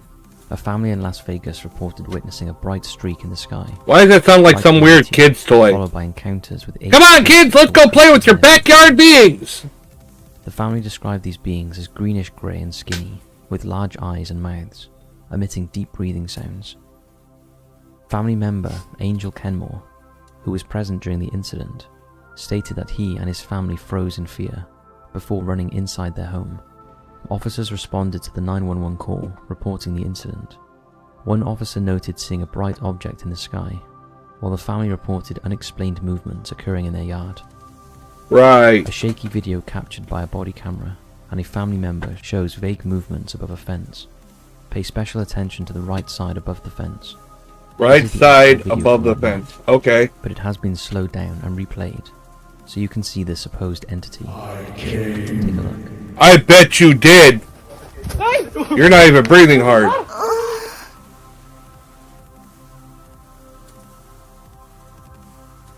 Right side by the fence. Crime scene analyst Scott Roeder. I can barely see a damn thing. Examined the video frame by frame, and he maintained that there was no evidence of tampering, and that the movements above the fence correlated with the family's reactions, suggesting that something was indeed present. Roeder even speculated about a second figure that might be partially obscured, hinting at possible cloaking effects. Others, including oh no, I can't see shit. Can y'all see anything? Attributed to flashlight reflections. What the fuck? The shifting of light and shadows. The footage quickly went viral, drawing reactions from both believers and skeptics. Threads on Reddit show extensive debate, with some users stating that they can only see shadows, and others insisting there is more to the video. News outlets like Fox, Newsweek, and The Post have widely covered the expert analysis and police involvement. Angel Kenmore eventually released a YouTube video documenting what happened. Of course he did. Oh! Such was the interest. Perry played the moan! I gotta do the moan. Hold on. Perry played it. Ah! There you go. The interpretation of the footage. Enjoy that moan. And the events that night are highly contested. Some let's get ready to suck it! We'd love to know your thoughts on this one. I miss the New Age Outlaws. From DX, back in the day. Oh, you didn't know? Your ass better call somebody! I like that. California I don't know why, but man, it's funny. Oh, April 2020, of course! a highly unusual Somebody's yelling, let's get ready to suck it! Come on. Camp Wilson, how is that not funny? A training facility within the Marine Corps Air Ground Combat Center in 29 Palms, California. The base, which is the largest in the United States Marine Corps by area, is located in a remote part of the Mojave Desert and is regularly used for live fire and nighttime military exercises. Ooh. The night in question, under clear skies and relatively calm conditions, a group of over 50 US Marines witnessed what many have described as a silent, massive, triangular-shaped unidentified flying object hovering steadily in the air above them. The object so it's triangle-shaped now. Black in color and distinctly triangular in shape, with sharp defined angles and an estimated wingspan of between 100 and 150 feet. Roughly the is this actual footage? Or a two-story house. It displayed 5 red-orange lights, one at each of its 3 corners, one at the center and one at the rear. Okay, well, that image was missing one. Instead, they remained steady throughout the sighting. The object itself made no sound whatsoever, despite its considerable size, and hovered motionless in the sky for more than 10 minutes. The event caught the attention of the command at the base, and Marines were quickly mobilized in response, with several eyewitnesses reporting seeing military trucks and helicopters deployed to the area in an attempt to investigate or intercept the object. Flares were fired into the sky to illuminate it, and some Marines took out their phones to capture photos and short videos. How'd that work out? Take a look. Okay. Yo, we got aliens out here, don't that looks very different from what was described. Incredibly different from what was described. These videos show what seems to be a large, dark triangle in the sky, accompanied by glowing red-orange lights that correspond to witness descriptions. And you're barely getting anything here. What the fuck? Reported that it vanished so quickly that it seemed to defy the laws of physics. Despite the seriousness of the event, there is no evidence that anyone formally reported the incident to federal bodies investigating unidentified aerial phenomena. The Pentagon's All-Domain Anomaly Resolution Office, responsible That's a bit of a stretch. I mean, you barely got anything on this fucking footage. The Camp Wilson sighting. No and then you show an image to try to describe what it looked like, and then this is way fucking different. Like, was the incident kept? What the fuck? How'd you get it that wrong? Jeremy Corbell and George Knapp brought the case to light in 2023 through their podcast Weaponized, where they revealed the images, discussed the footage, and interviewed Marines who were on the ground that night. They compared the event to the famous 1997 Phoenix Lights case, which also involved a massive triangular object seen by thousands over Arizona. According to Corbell, thousands of Arizona? You mean thousands of Arizonians? Sightings of the modern era, especially given the number of credible witnesses, the direct response from military units, and the available visual documentation. However, skeptics have attempted to offer conventional explanations for the Camp Wilson incident. Some suggest that the object could have been a classified US military aircraft undergoing testing in the desert. This is not common in the area, which has historically hosted secret flight programs. Others propose that the lights observed could have been part of a formation of drones or advanced flares. Right. Despite the media coverage, the incident remains officially unacknowledged and unresolved. And like many modern UFO cases, the lack of transparency and follow-up from the Department of Defense has only fueled public interest and speculation. Whether the object was extraterrestrial, experimental, or something else entirely, the Camp Wilson sighting remains one of the most intriguing and unsettling incidents in recent military history.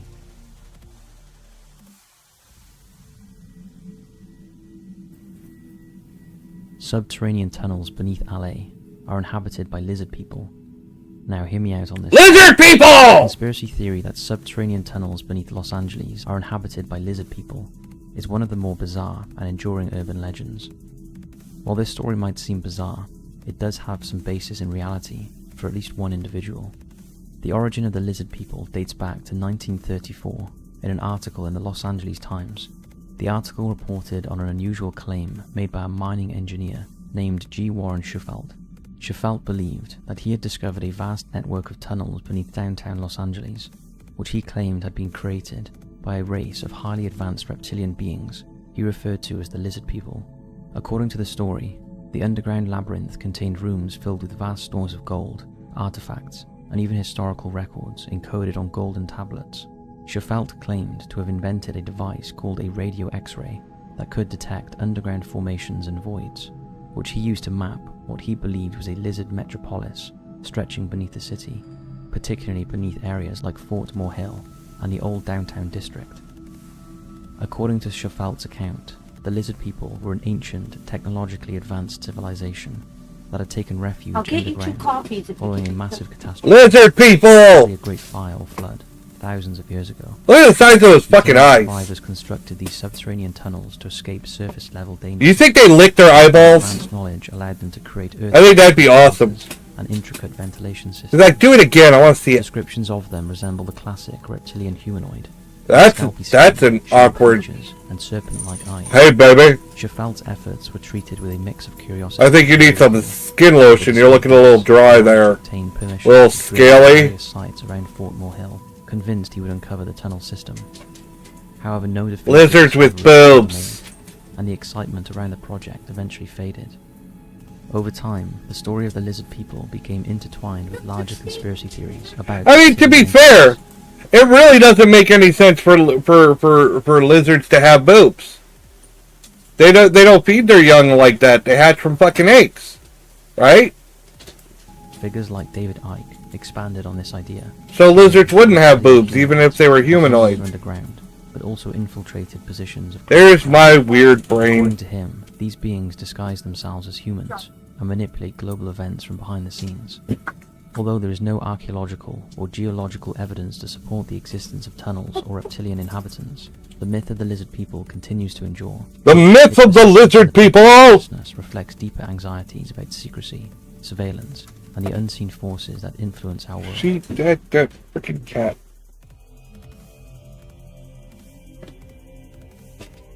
Rapid tech leaps since Roswell. I want you to really think about this one.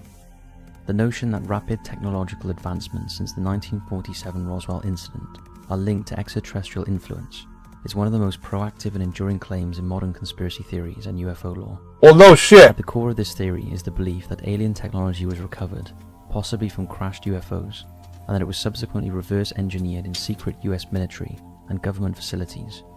Supporters of this theory argue that this reverse engineering has resulted in significant advances. People have said that a bunch of times. Computing. And even in what, the second Transformers movie, or with Transformers, they said a lot of humans' technology was reverse engineered from Transformers, have further fanned the flames by claiming direct knowledge of which are aliens. So there you go with the alien thought. Programs between extraterrestrial beings and US scientists. The Roswell incident, which occurred in July 1947 in New Mexico, is widely regarded as the starting point of the modern UFO era. Initially, it was Roswell, wonderful by the US military. However, this can't talk about aliens without talking about Roswell, right? A weather balloon. Decades later, the Air Force claimed that the incident involved a secretive atomic espionage balloon project known as Project Mogul. Despite these shifting explanations, many believe that the military actually recovered the wreckage of an extraterrestrial craft, and possibly even the bodies of its non-human occupants. According to this theory, the debris and biological materials were transported to secure military installations, primarily Wright-Patterson Air Force Base, and later Area 51 in Nevada, for study and reverse engineering. Supporters of the reverse engineering that a string of groundbreaking technological advancements in the decades following Roswell are too coincidental and rapid to have occurred without outside influence. Yeah, right. Among these developments, but why did we suddenly stop? Have you noticed that? We had a whole bunch of leaps and bounds in technology and shit, and then we just stopped. It's like we held up. I mean, the closest we got to a technological leap is AI now, and it's like all our focus is on that. It's almost like, oh my god, we got a winner! Let's focus on just this! To have seen and worked with extraterrestrial beings. Where's all the other new cool shit? I want my hoverboard, bitches! With long fingers and telepathic abilities. Though he showed photographs of alleged alien corpses, skeptics identified these images as novelty toys. Bushman insisted that the US government was collaborating with aliens from a planet called Quintonnia, assisting in propulsion technologies that could manipulate gravity for rapid space travel. His claims parallel those of Bob Lazar, who in 1989 stated he worked at a secret facility near Area 51, where he reversed... I mean, honestly, that's a shitty picture to begin with. Lazar discussed gravity... If you're going to take a picture, why didn't you get a better one? 15, which he claimed to be a fuel source for these crafts. Despite criticism over his background, Lazar's technical continued to captivate researchers and the public alike. Skeptics of the theory that technological advancements are influenced by aliens argue that the rapid innovation following World War II can be explained by factors such as geopolitical pressures, increased research funding, and collaboration between academia and industry. The That's fair too. For example, demonstrated that significant scientific achievements could be accomplished in secrecy without any alien intervention. Many technologies that are often linked to alleged alien reverse engineering have clear origins attributed to human researchers. Yeah. Despite these arguments, belief in alien involvement persists. That's fair too. It's a whole bunch of coincidences and odd timings that you could chalk up. Which fosters suspicion among the public. It feeds into the conspiracy theories. David Grush, who claimed that the US recovered non-human biologics, have intensified interest in the possibility that our technological advancements may not be entirely human-made, raising the question of whether the aliens really are here. This channel is oh god damn! Hold the fuck on! Just bam! The fucking shock! Now we're on Mythos. Damn! No real closing. Alright. Mythos Paranormal. This paranormal channel pushes fake content. But... Alright, let's see what he's got. I think this will be our last one of the night, guys. I'm fucking beat. As if they're real. But, what do I see here? Steve Richards and Jason Griffiths. Oh, ho, ho, ho. I'm not sure the Ouija brothers are going to like being in the same lineup as Twin Paranormal. Uh-oh. How's it going, Mythos? And today we're checking out what the fuck? That, in my opinion, is just... How do you put them on the same level? Another channel pushing out BS, but it's actually not a faker's channel today. It's a reaction channel. Oh, reactions! So yeah, the channel we're talking about today is this one here called the Horror Expo, and they've recently popped up as a suggestion as one of their videos. The Horror Expo does reactions, like I'm doing right fucking now. Okay. I see what's going on here. So if we check it out right here, the oldest video there is from 2 years ago, but if we look, they've been around since 2015. I mean, I watch mostly the fakers because I like calling them out. As you can see here, they're basically just a top 5 channel. They react to these silly hauntings and push it out as if it's real. Just like this one here, which is a known faker. This one here, Magical Poltergeist, has been busted numerous times now. No shit. And then guess what? The girl in the couple has come out and said, yeah, we're fake. Shit. Yeah, we're fake. Paranormal videos, that is wonderful video, that is me, so I know exactly how all these are done. But people still push this stuff out as scary poltergeist activity. The only problem with that is, though, if you are trying to become a big top 5 channel, because guys, some of these top 5 channels get millions of views. Some, like this one, just don't. For whatever reason. Is it the AI thumbnails? So you're already starting off like, who knows? Maybe you gotta build. You know, maybe you just gotta build. 600, I started with 0. I'm still not big, but I mean, I am growing. There is growth.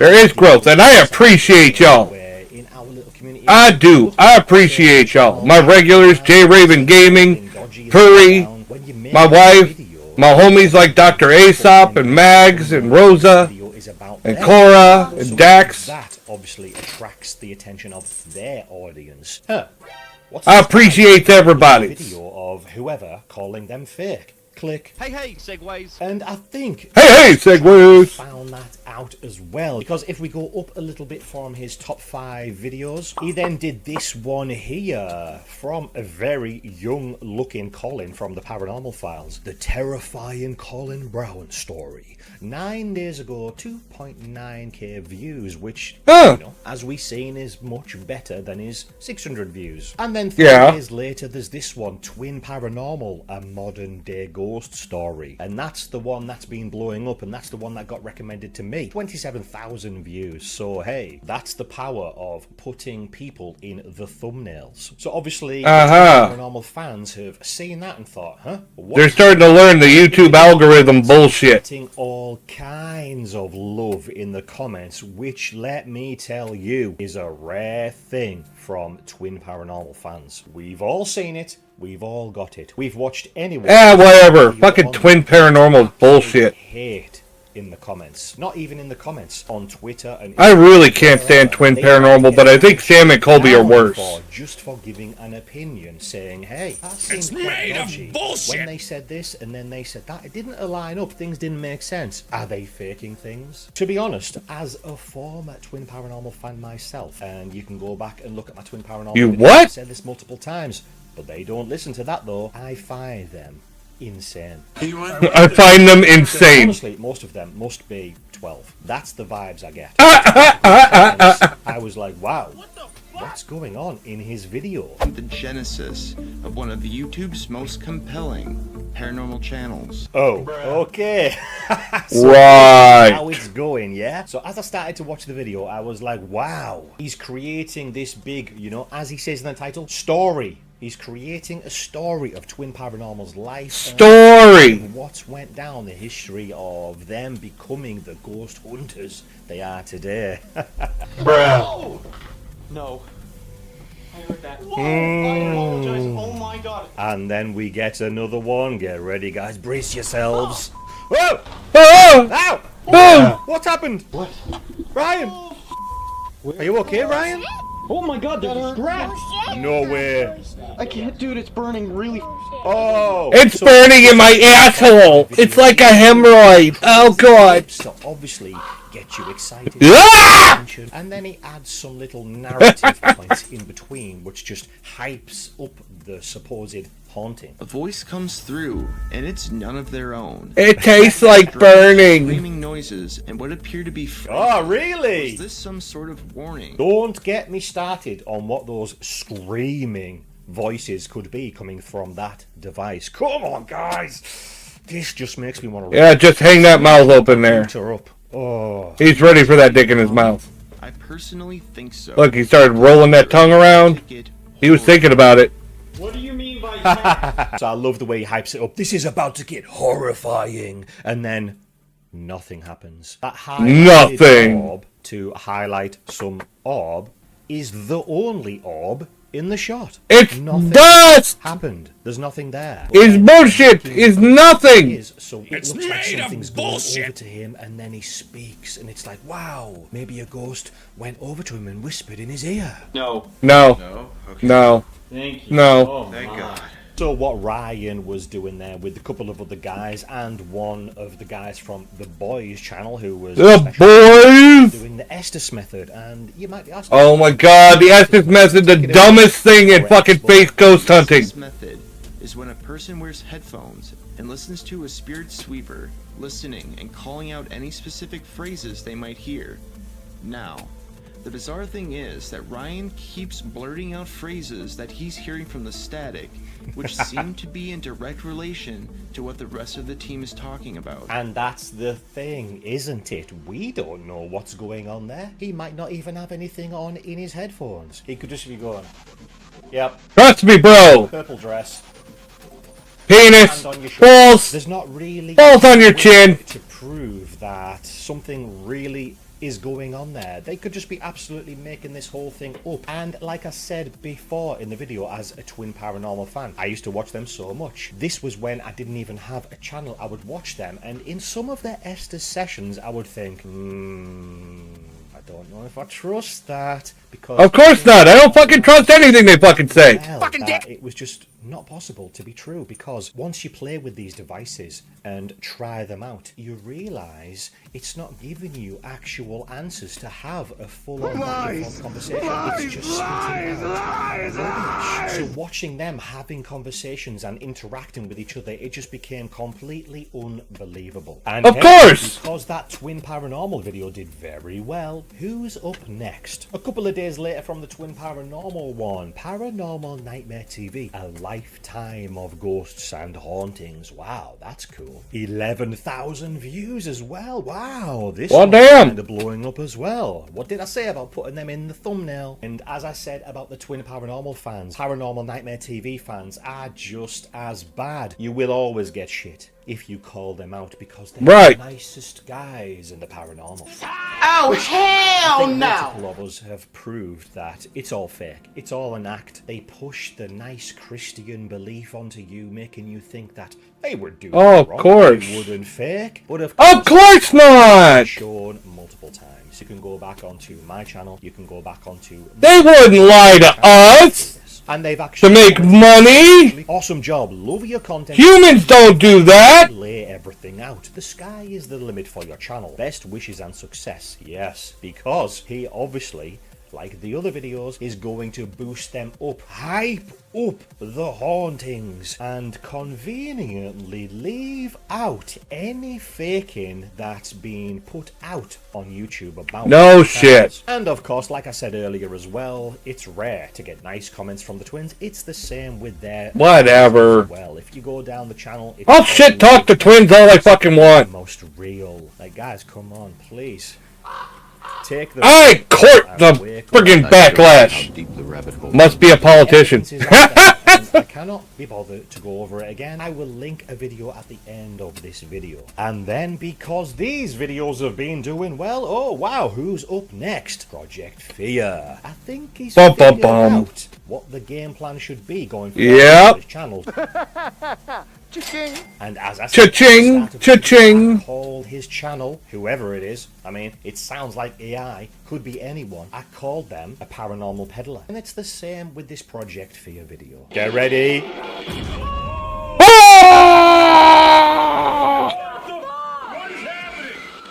Stop it, touch my balls! It sounded like you! Let's all scream for no fucking reason! Actual comedy. Can't believe these guys. Oh my god. When I made a video on them a little while ago, I called them this. Let's just get rid of that. Ah, yes. Yes! That's Project Fake! Oh my god, stop it! Surprise, motherfucker!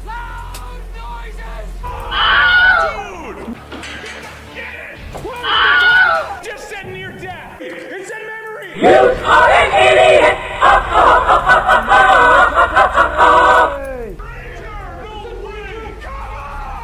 You gotta be kidding me! It's made of bullshit!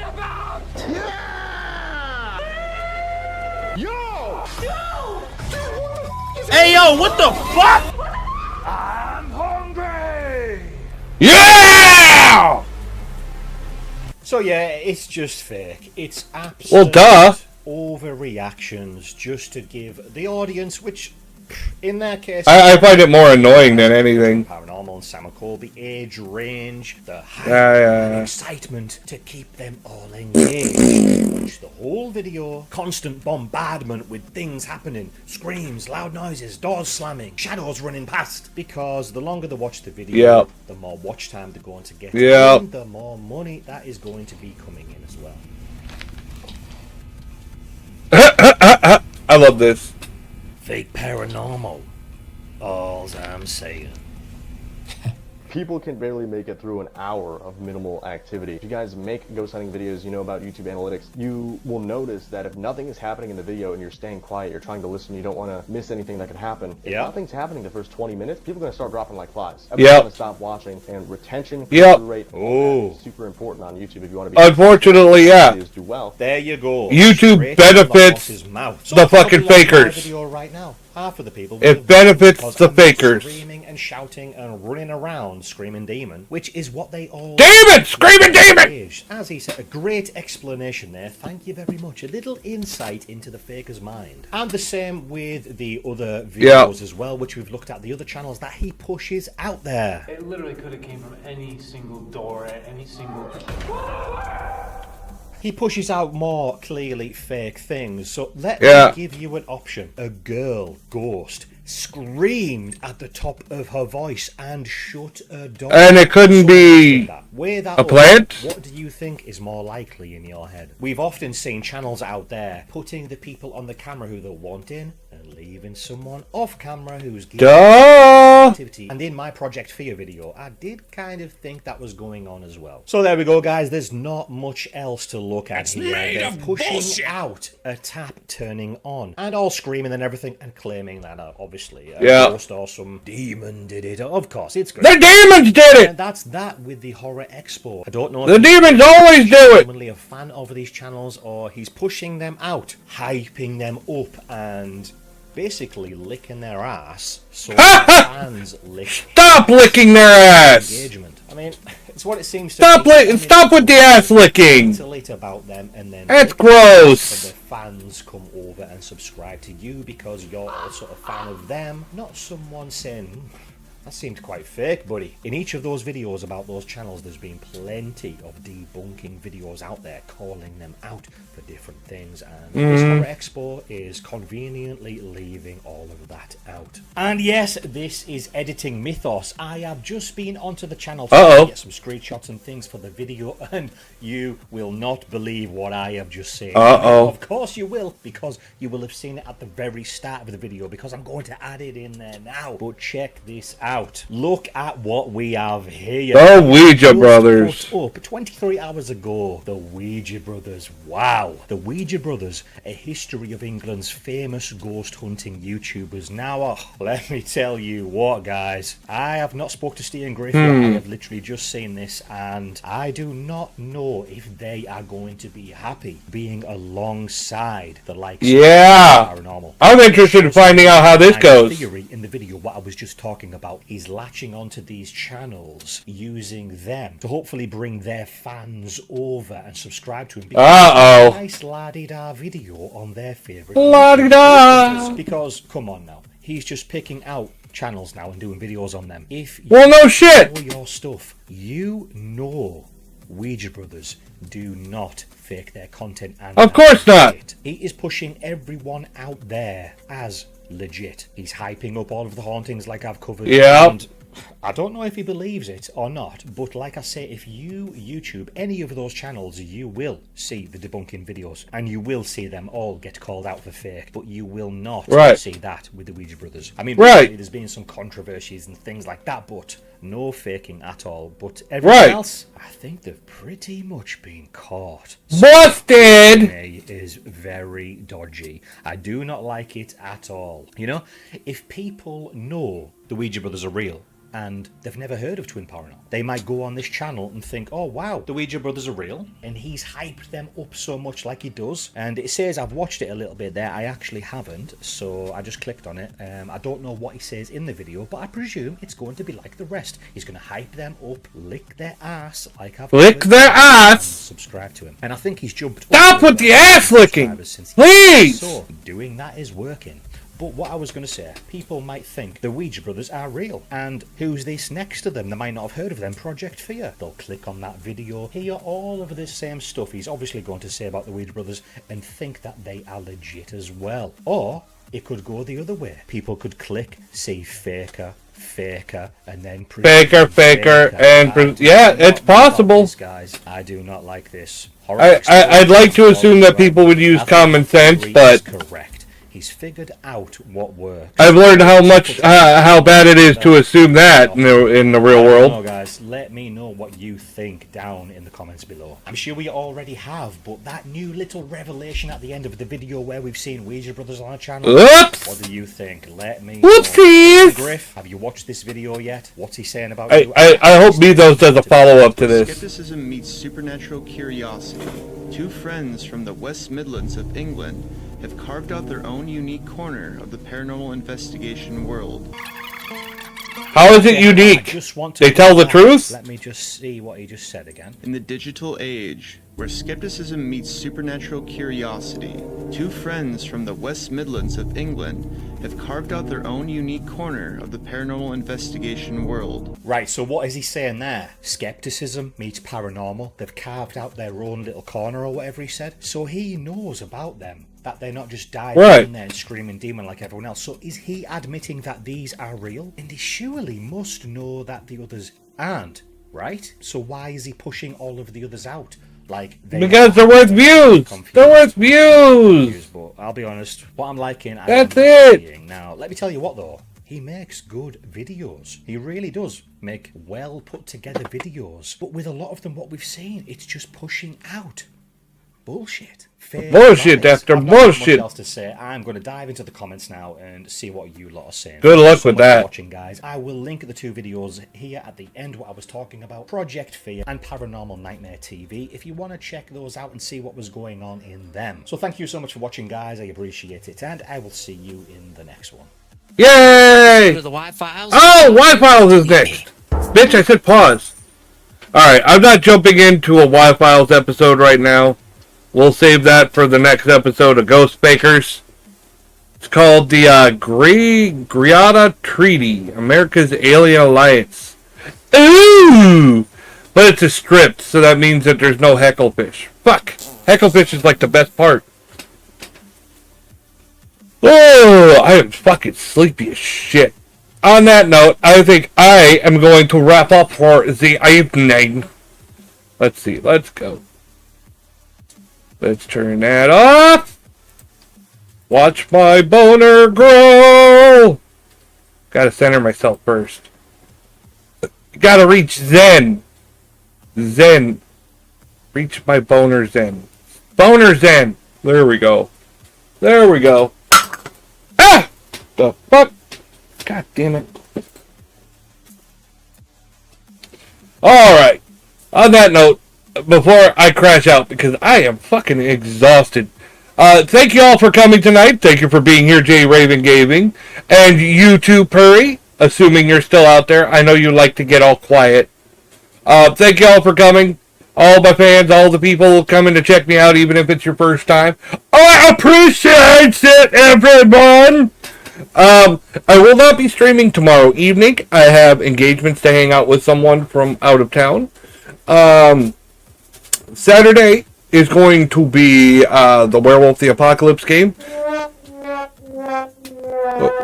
did I fail? How did I fail?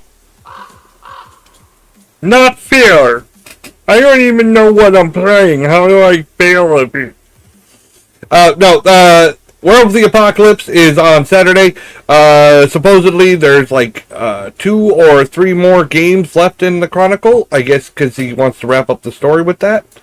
So, come check that out if you're interested.